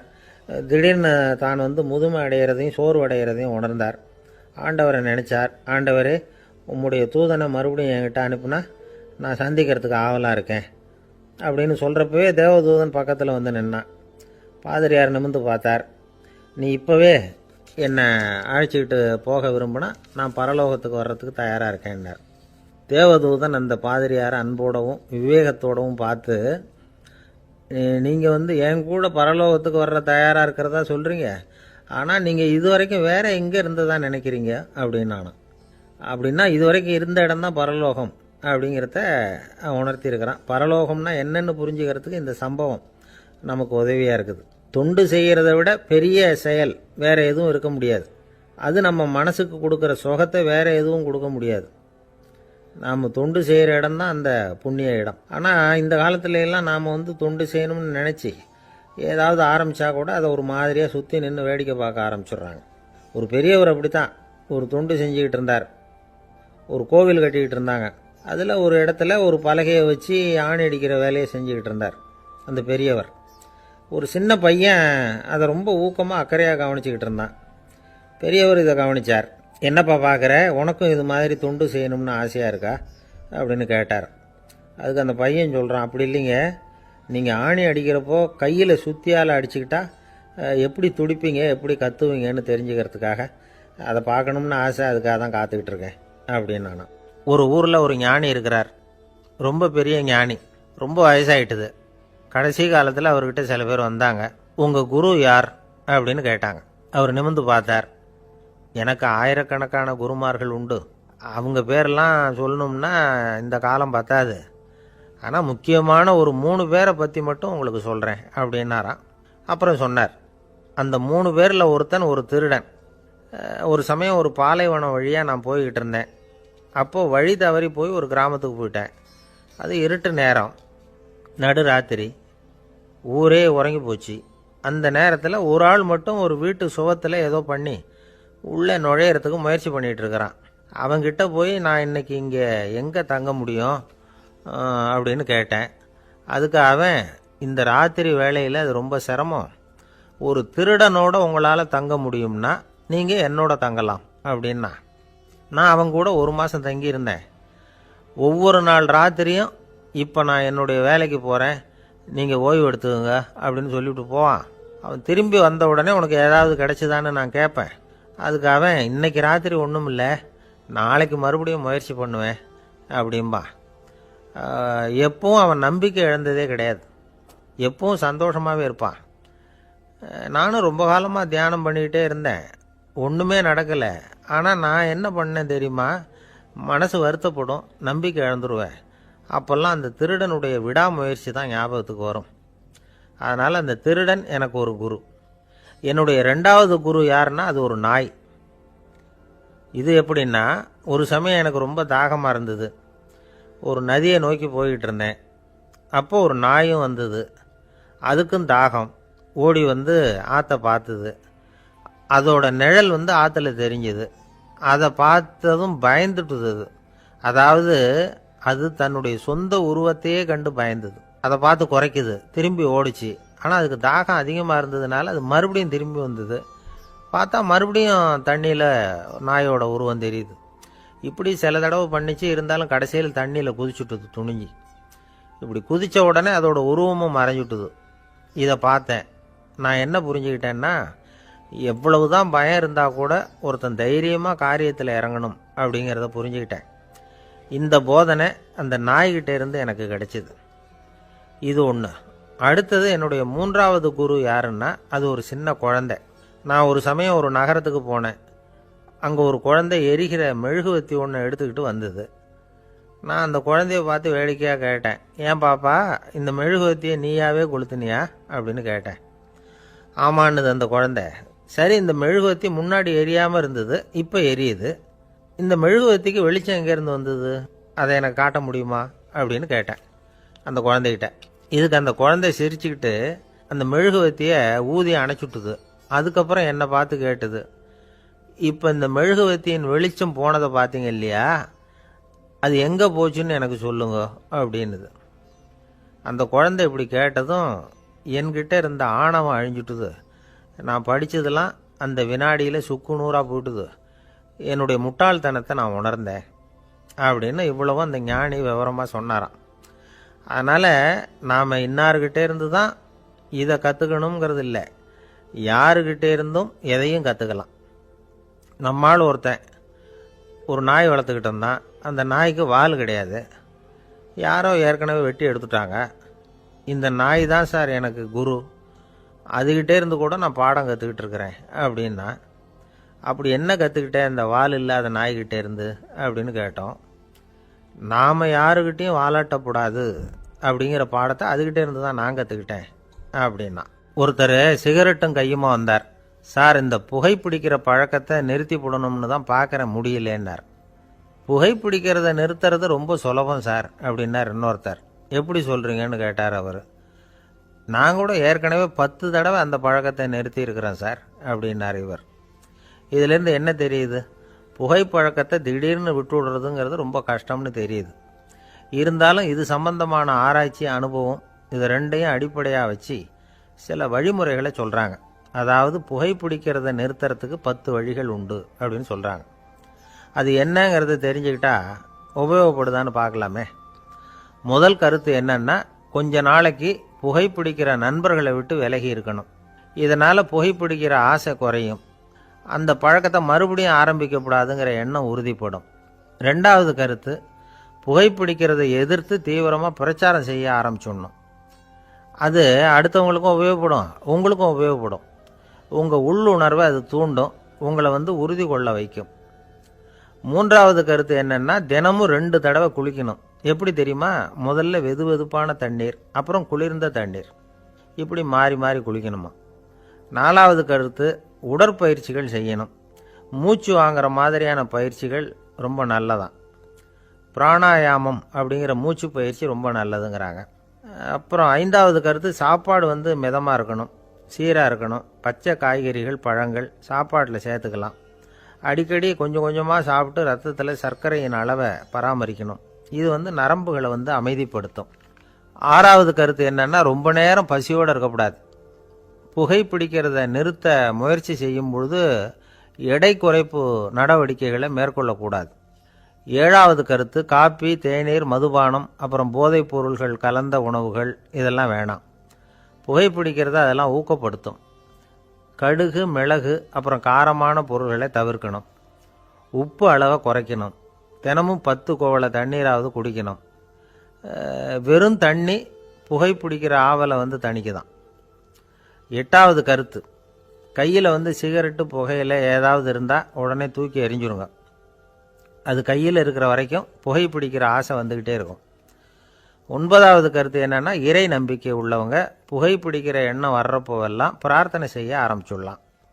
10வது கருத்து, உங்களுக்கு ரொம்பவும் வேண்டியவங்க யாரோ அவங்கக்கிட்ட எல்லாம் நீங்கள் புகைப்பிடிக்கிறத நிறுத்தி விட்டதா சொல்லிவிடுங்க. இந்த 10 வழிகளையும் கடைபிடிக்க ஆரம்பிச்சுட்டா புகைப்பிடிக்கும் பழக்கத்தை நிறுத்தி விடலாம் அப்படின்னு சொல்கிறாங்க அனுபவப்பட்டவங்க. முயற்சி பண்ணி பார்க்கலாம். ஒரு முக்கியமான இடத்துல நின்றுக்கிட்டு இருந்தார் ஒரு திபேத்தில். ஒரு பழங்கால பழமொழி உண்டான், 100 பேர் செல்லலாம், எப்பொழுதாவது ஒருவன் அபூர்வமாக அடைய வேண்டிய இடத்தை அடைவான். இதுதான் அந்த பழமொழி. ஒரு உன்னதமான இலக்கை அடையணும்னா அது அவ்வளவு சுலபமான காரியம் இல்லை. இந்த காலத்து மடாலயம் ஒன்று, அதில் ஒரு தலைவர், அவருக்கு வயசாயிட்டுது, தனக்கு ஒரு வாரிசை நியமிக்கணும் அப்படின்னு ஆசைப்பட்டார். ரொம்ப கஷ்டப்பட்டு ஒருத்தரை பிடிச்சார். தனக்கு வாரிசாக நியமிச்சுட்டு அவர் சமாதி ஆகிட்டார். புதுசாக பொறுப்பேற்றுக்கிட்டவர் அப்படியே உட்காந்துருந்தார். அவரை தேடிட்டு பத்திரிகை நிருபர்கள்லாம் வந்தாங்க, கேட்டாங்க. அவர் உங்கள் பொறுப்பில் அவர் பெரியவர் விட்டுட்டு போன இது எவ்வளவு சுமாராக தேரும், எவ்வளவு விட்டுட்டு போனார் அப்படின்னு கேட்டிருக்கிறாங்க. அது என்ன ஒரு 50 லட்சம் இருக்கும் அப்படின்னாராம். அவ்வளவும் பணமா அப்படின்னு கேட்டிருக்காங்க. இல்லைங்க, கடன் அப்படின்னாராம் இவர். ஒரு ஊரில் ஒரு ஆள் இருந்தான். கற்பனையிலேயே காலத்தை கடத்திக்கிட்டு இருந்தான். ஒரு நாள் ஒரு மரத்தடியில் உட்காந்துருந்தான். அவனுக்கு பசிக்கிற மாதிரி தெரிஞ்சுது. உடனே கற்பனையிலேயே சாப்பிட ஆரம்பிச்சுட்டான். அதாவது எதிரில் இலை போட்டு சாப்பாடு போடப்பட்டிருக்கிறதாகவும் அதை இவன் சாப்பிட்றதாகவும் நினைச்சுக்கிட்டு கையை மட்டும் வாய்க்கும் தரைக்குமா அப்படியும் இப்படியும் கொண்டுகிட்டு போய் பாவனை பண்ணிகிட்டே இருக்கிறான். தூரத்துல இருந்து பார்க்கறவங்களுக்கு இவன் ஏதோ பலமான விருந்து சாப்பிட்டுட்டு இருக்கிறான் அப்படின்னு தான் தோணும். அது மாதிரியே பண்ணிட்டு இருந்தான். அந்த வழியா ஒரு சன்னியாசி வந்துகிட்டு இருந்தார். இவனை பார்த்தார். என்ன இவன் இப்படி பண்ணிட்டு இருக்கிறானே அப்படின்னு நினைச்சாரு. கொஞ்ச நேரம் அவனையே உத்து பார்த்துக்கிட்டு இருந்தார். இவரை பார்த்ததும் அவன் இன்னமும் சுவாரஸ்யமா சாப்பிட ஆரம்பிச்சுட்டான். அப்பப்பா, என்ன இது, இந்த குழம்பு இவ்வளவு காரமா இருக்கு, என்னுடைய நாக்கே எரிஞ்சு போடும் போல இருக்க அப்படின்னு சொல்லிட்டு பக்கத்துல ஒரு குவளையை எடுத்து தண்ணி குடிக்கிறது மாதிரி பாவனை பண்றான். அப்பாடா, இப்ப கொஞ்சம் பரவாயில்ல அப்படின்னு சொல்லிட்டு குவளையை கீழே வைக்கிறது மாதிரி ஒரு பாவனை பண்றான். சன்னியாசி பார்த்தார். என்னப்பா, சாப்பாட்டுல காரம் அதிகமோ அப்படின்னார். ஆமா சுவாமி, ஞாபகம் மறதியில் கொஞ்சம் மிளகாய் அதிகமா சேர்த்துக்கிட்டேன் அப்படின்னா. சரி சாப்பிடு அப்படின்னு சொல்லிட்டார். அவன் சாப்பிட்டு முடிக்கிற வரைக்கும் பொறுமையா உட்காந்துருந்தார். அவன் அப்பாடா அப்படின்னு சொல்லிட்டு மறுபடியும் தண்ணியை எடுத்து குடிச்சான். எல்லாம் கற்பனையிலேயே. அதுக்கப்புறம் சன்னியாசி பேச ஆரம்பிச்சார். இத பாருப்பா, உன்னுடைய கற்பனையை நான் மெச்சுறேன். இருந்தாலும் உன் சாப்பாட்டுல ஒரு இனிப்பையும் வச்சிருக்கலாமே, ஏன் மிளகாய அளவுக்கு அதிகமா போட்டுட்டு அவஸ்தைப்படுறேன் அப்படின்னார். அவன் யோசிக்க ஆரம்பிச்சான். அதுக்கப்புறம் இவர் சொன்னார், இத பாருப்பா, இனிமேல உன்னுடைய கற்பனையும் உயர்ந்ததாக இருக்கட்டும் அப்படின்னு உபதேசம் பண்ணிவிட்டு போனார். எப்பவும் உயர்வை பத்தியே சிந்திக்கணும். உயர்வு கிடைக்கலன்னா கூட அப்படி சிந்திக்கிறத நிறுத்தப்படாது அப்படிங்கிறார் திருவள்ளுவர். உள்ளுவது எல்லாம் உயர் உள்ளல், மற்ற அது தள்ளினும் தள்ளாமை நேர்த்து. ஊக்கம் இல்லாம உலகத்துல வாழ்ந்து பிரயோஜனம் இல்லை. அதனால உயர்வாக சிந்திக்கணும். அது நம்மளை ஊக்கப்படுத்தும். இது பெரிய ஒரு வாக்கு. இந்த உலகத்துல கற்பனையிலேயே வாழ்கிற சில கஞ்சர்களும் உண்டு. அதாவது 2 கஞ்சர்கள், 2 பேரும் பக்கத்து ஊர்ல இருந்தாங்க. பொங்கல் சமயம் ஒரு கஞ்சன் தன்னுடைய மகனை கூப்பிட்டான். இதோ பாருப்பா, பக்கத்து ஊர்ல என்னுடைய நண்பன் ஒருத்தன் இருக்கிறான். அவனுக்கு பொங்கல் பரிசு ஏதாவது கொடுக்கணும். நான் ஒரு 4 ஆட்டுக்குட்டியை தரேன், நீ கொண்டுகிட்டு போய் கொடுத்துட்டு வந்து விடுறியா அப்படின்னு கேட்டான். சரி, நான் புள்ள ஒரு பைய கையில எடுத்துக்கோன்னா. அவன் எடுத்துக்கிட்டான். இந்த ஆட்டுக்குட்டி புடிச்சுக்கோ அப்படின்னு சொல்லி ஒவ்வொன்னா போடுறேன் பார் அப்படின்னு சொல்லிட்டு 1 2 3 4 அப்படின்னு எண்ணிக்கிட்டே வெறும் சைகையாலேயே ஆட்டுக்குட்டியை புடிச்சு போடுறது மாதிரி பாவனை பண்ணிட்டு இருக்கிறான். அவன் புள்ளையும் அது ரொம்ப அக்கறையா வாங்கிக்கிறது மாதிரி வாங்கிட்டு அந்த பைய தூக்கிட்டு அடுத்த ஊருக்கு போறான். இவன் அங்க போய் சேர்ந்த நேரத்துல அந்த கஞ்சன் ஊர்ல இல்ல, எங்கேயோ வெளியில போயிருக்கிறான். அவனோட புள்ள மட்டும்தான் வீட்டுல இருந்தான். இவன் அவன்கிட்ட, இத பாரு, எங்க அப்பா உங்க அப்பாவுக்கு ஆட்டுக்குட்டி கொடுத்து அனுப்பி இருக்கிறாரு, குடிச்சுக்கோ அப்படின்னு சொல்லி பாவனையிலேயே ஒவ்வொன்னா எடுத்து அவன்கிட்ட கொடுத்துட்டான். அவனும் வாங்கிட்டான் வாங்கறது மாதிரி.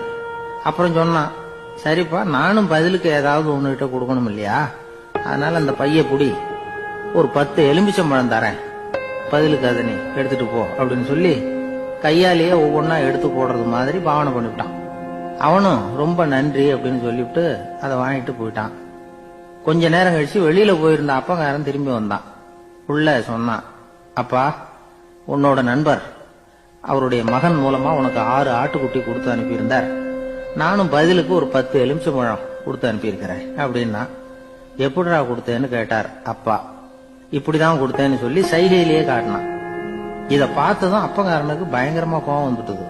பலார்னு அரைஞ்சுட்டான் பையனு. ஏன்பா அரைஞ்ச? 10 எலுமிச்சம்பழம் கொடுத்துட்டேனே அப்படிங்கறதுக்காகவா அப்படின்னு கேட்டான். அது கூட பரவாயில்ல, நீ காட்டுற சைகையை பார்த்தா ஆரஞ்சு பழம் சைஸுக்கு இருக்குதே, அவ்வளவு பெருசா ஏன் கொடுத்த? அதுதான் எனக்கு கோபம் அப்படின்னா.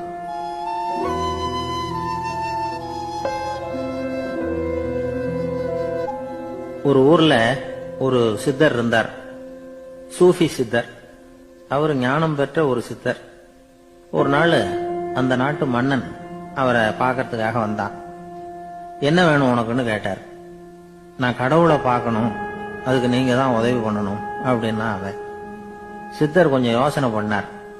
சரி, போயிட்டு நாளைக்கு வாங்கினார். அதே மாதிரி மன்னன் போயிட்டு அடுத்த நாள் வந்தான். இங்க நீ என்னோட ஒரு வாரம் தங்கி இருக்க வேண்டியிருக்கும்னார். சரின்னா ஒரு பிச்சை பாத்திரத்தை தூக்கி கையில கொடுத்தார். அவனுக்கு ஒன்னும் புரியல, இருந்தாலும் வாங்கிட்டான். வாங்கிட்டு இதை என்ன செய்யணும் அப்படின்னு கேட்டான். இதை ஒன்னும் செய்ய வேணாம், இதை எடுத்துக்கிட்டு பக்கத்துல உள்ள கிராமங்களுக்கு போ, வீடு வீடா பிச்சை எடுத்துக்கிட்டு வா. அப்படி வந்த பிறகுதான் உனக்கு சாப்பாடும் ஓய்வும் கிடைக்கும். ஒரு வாரம் அப்படி செய், அதுக்கப்புறம் 8வது நாள் நாம கடவுளை பத்தி யோசிக்கலாம் அப்படின்னார். இப்படி ஒரு சொன்னதை கேட்டதும் அந்த அரசனுக்கு அதிர்ச்சி ஆயிட்டுது. ஒரு மாதிரி ஆயிட்டான். தன்னுடைய சொந்த நாட்டுல சொந்த குடிமக்கள் கிட்ட போய் பிச்சை எடுக்கிறதா அப்படின்னு யோசனை பண்ணி பார்த்தான். அதுக்கப்புறம் மெதுவா அவன் அந்த சித்தரை பார்த்தான். ஐயா, சொந்த நாட்டிலேயே பிச்சை எடுக்கிறதுன்னா எனக்கு ஒரு மாதிரியா இருக்கு, வெக்கமா இருக்கு. நான் வேணும்னா வெளி தேசத்துல எங்கேயாவது போய் பிச்சை எடுக்கவா அப்படின்னு கேட்டான். இதுக்கு அந்த சித்தர் ஒரு சம்மதிக்கல. இத பாரு, உன்னால பிச்சை எடுக்க முடியலன்னா பேசாம திரும்பி அரண்மனைக்கே போயிடு. அதுக்கப்புறம் கடவுளை பத்தி எல்லாம் பேசுறதுக்கு என்னை தேடிட்டு வரக்கூடாது அப்படின்னு விட்டார். மன்னன் தயங்கினான். இருந்தாலும் மனசை சரி பண்ணிட்டு சம்மதிச்சான். சரிங்க, ஒரு வாரம் இங்க தங்குறேன், நீங்க சொல்றது மாதிரி பக்கத்து கிராமங்களுக்கு போறேன், வீடு வீடா பிச்சை எடுக்கிறேன், வர்றேன் அப்படின்னா. ஒரு வாரம் தெரு தெருவா பிச்சை பாத்திரத்தோட அலைஞ்சான். சொந்த ஊர்ல சொந்த குடிமக்கள் கிட்ட பிச்சை எடுத்தான். 7 நாள் முடிஞ்சது. 8வது நாள் அந்த சித்தர் மன்னனை கூப்பிட்டார். இப்படி வாழ்னார். வந்தான். இனிமே நீ கடவுளை பத்தி என்கிட்ட கேட்கலாம்னார். இனிமே கேட்கறதுக்கு ஒண்ணுமே இல்ல சுவாமின்னா இவன். ஒரு வார காலம் பிச்சை எடுத்த பிறகுதான் கடவுளை காண முடியும் அப்படின்னு நான் கனவு கூட காணவில்லைன்னா. அப்படின்னா நீ பிச்சை எடுத்த காலத்துல அப்படி என்னதான் நடந்தது அப்படின்னு கேட்டார் அவரு.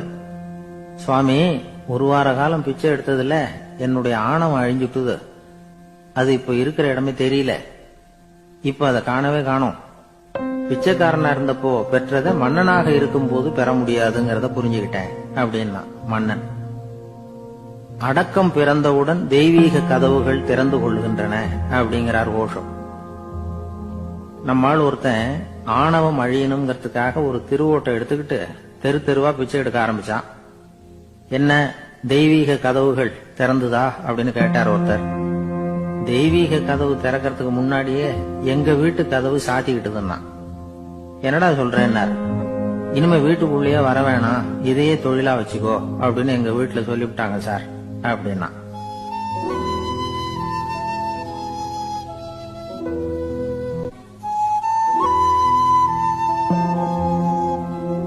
ஒரு பள்ளிக்கூடம் வகுப்பு நடந்துகிட்டு இருக்கு.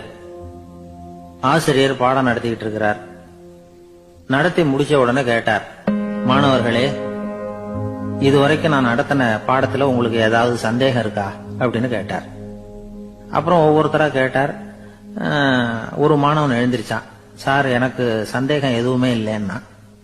ஏன்னு கேட்டார். ஏன்னா எனக்கு நீங்க நடத்தின பாடம் தெளிவா புரிஞ்சுட்டுது, அதனால சந்தேகம் வரலன்னா. இன்னொரு மாணவன் எழுந்திருச்சான். சார், எனக்கும் சந்தேகம் எதுவும் இல்லைன்னா. ஏண்டான்னு கேட்டார். ஏன்னா எனக்கு நீங்க நடத்தின பாடம் எதுவுமே புரியல, அதனால சந்தேகம் வரல அப்படின்னா. இந்த இடத்துல நாம கொஞ்சம் சிந்திச்சு பார்க்கணும். இந்த உலகத்துல எல்லாம் புரிஞ்ச ஒருத்தனுக்கும் சந்தேகம் வராது. எதுவுமே புரியாத ஒருத்தனுக்கும் சந்தேகம் வராது. அறகுறையா புரிஞ்சுக்கிட்டவன் இருக்கான் பாருங்க, அவனுக்கு தான் அடிக்கடி சந்தேகம் வரும். ஆக மாணவர்களை இந்த 3 வகையா பிரிக்கலாம். அதே மாதிரிதான் மனிதர்களையும் 3 வகையா பிரிக்கிறாங்க ஆன்மீகவாதிகள். ஒரு ஆன்மீக பெரியவர் என்ன சொல்றார் தெரியுமா? இந்த உலகத்துல 3 வகையான மனிதர்கள் இருக்கிறாங்களாம். முதல் வகை எப்படி தெரியுமா? இவங்களுக்கு எதையும் தெரிஞ்சுக்கணுங்கிற அவசியமே கிடையாது. ஏன்னா அவங்களுக்கு எல்லாமும் தெரியும். இவங்க ஞானத்தின் முழு வடிவா இருக்கிற காரணத்தினால அவங்களுக்கு எந்த சந்தேகமும் இல்லை, எந்த கேள்விகளும் கிடையாது. இந்த நிலையில இருக்கிறவன் கிருஷ்ணன். எல்லாத்துக்கும் விட தெரிஞ்சுக்கிட்ட நிலையில அவன் விடையாக மாறிவிட்டான் அப்படின்னு சொல்லுவாங்க. 2வது நிலையில இருக்கிறவன் அர்ஜுனன். இவனுக்கு எப்ப பார்த்தாலும் கேள்விதான், சந்தேகம்தான். பதில் சொல்ல சொல்ல அவனுக்கு இருக்கிற சந்தேகமும் அதிகமாகிட்டே இருக்கும், குறையவே குறையாது. அர்ஜுனன் மாதிரி உள்ளவங்க எப்பவும் கேள்வி கேட்டுக்கிட்டே இருப்பாங்க. ஒரு கேள்விக்கு விட கிடைச்சுட்டுன்னு வைங்க, உடனே இன்னொரு கேள்வி அவங்க கிட்ட இருந்து வரும். கிருஷ்ணனுடைய நிலை எப்படின்னா அது கேள்விகளே அற்ற ஒரு நிலை. அர்ஜுனனுடைய நிலை எப்படின்னா அது கேள்விகளை தவிர வேறு எதுவும் அற்ற ஒரு நிலை. இவங்களை தவிர இன்னொரு ஆள் இருக்கிறான், அவனுக்கும் கேள்விகள் அற்ற ஒரு நிலை தான். அவன் யாருன்னா துரியோதனன். இவனுக்கு தெரிஞ்சுக்கணுங்கிற எண்ணமே சுத்தமா கிடையாது. ஆவலே இல்லைங்கிறதுனால அதை புரிஞ்சுக்கணுங்கிற அவசியமும் இல்லை. அதனால அவனுக்கு கேள்விகள் அற்ற ஒரு நிலையில அவன் இருந்துகிட்டு இருக்கிறான். எல்லா பதிலும் தெரிந்து கொண்ட நிலையில கிருஷ்ணனும் கேள்விகள் அற்ற நிலையில இருக்கிறான். தெரிஞ்சுக்கணுங்கிற ஆவலே இல்லாத துரியோதனனும் கேள்விகள் அற்ற நிலையிலே இருக்கிறான். இப்படியும் இல்லாம அப்படியும் இல்லாம ரெண்டும் கெட்டான நிலையில இருக்கிறானே, அவன் தான் அர்ஜுனன். அதனால பெரியவங்கள்லாம் என்ன சொல்றாங்கன்னா, இந்த உலகத்துல அர்ஜுனன்களா இருக்கிறவங்க ஒண்ணு துரியோதனனா மாறிடணும், இல்லைன்னா கிருஷ்ணனா மாறிடணும். இதை தவிர வேற வாய்ப்பு இல்லை. துரியோதனன் மாதிரி உள்ளது விலங்கு நிலை, கிருஷ்ணன் மாதிரி உள்ளது தெய்வ நிலை. அர்ஜுனன் விலங்காவும் ஆக முடியல, தெய்வமாவும் ஆக முடியல. இப்படி ரெண்டும் கெட்டானா இருக்கிற வரைக்கும் இந்த கேள்விகளும் பிரச்சனைகளும் இருந்துகிட்டே தான் இருக்கும். இதுதான் பெரியவர்கள் சொல்லுகிற அனுபவ உண்மை. ஒரு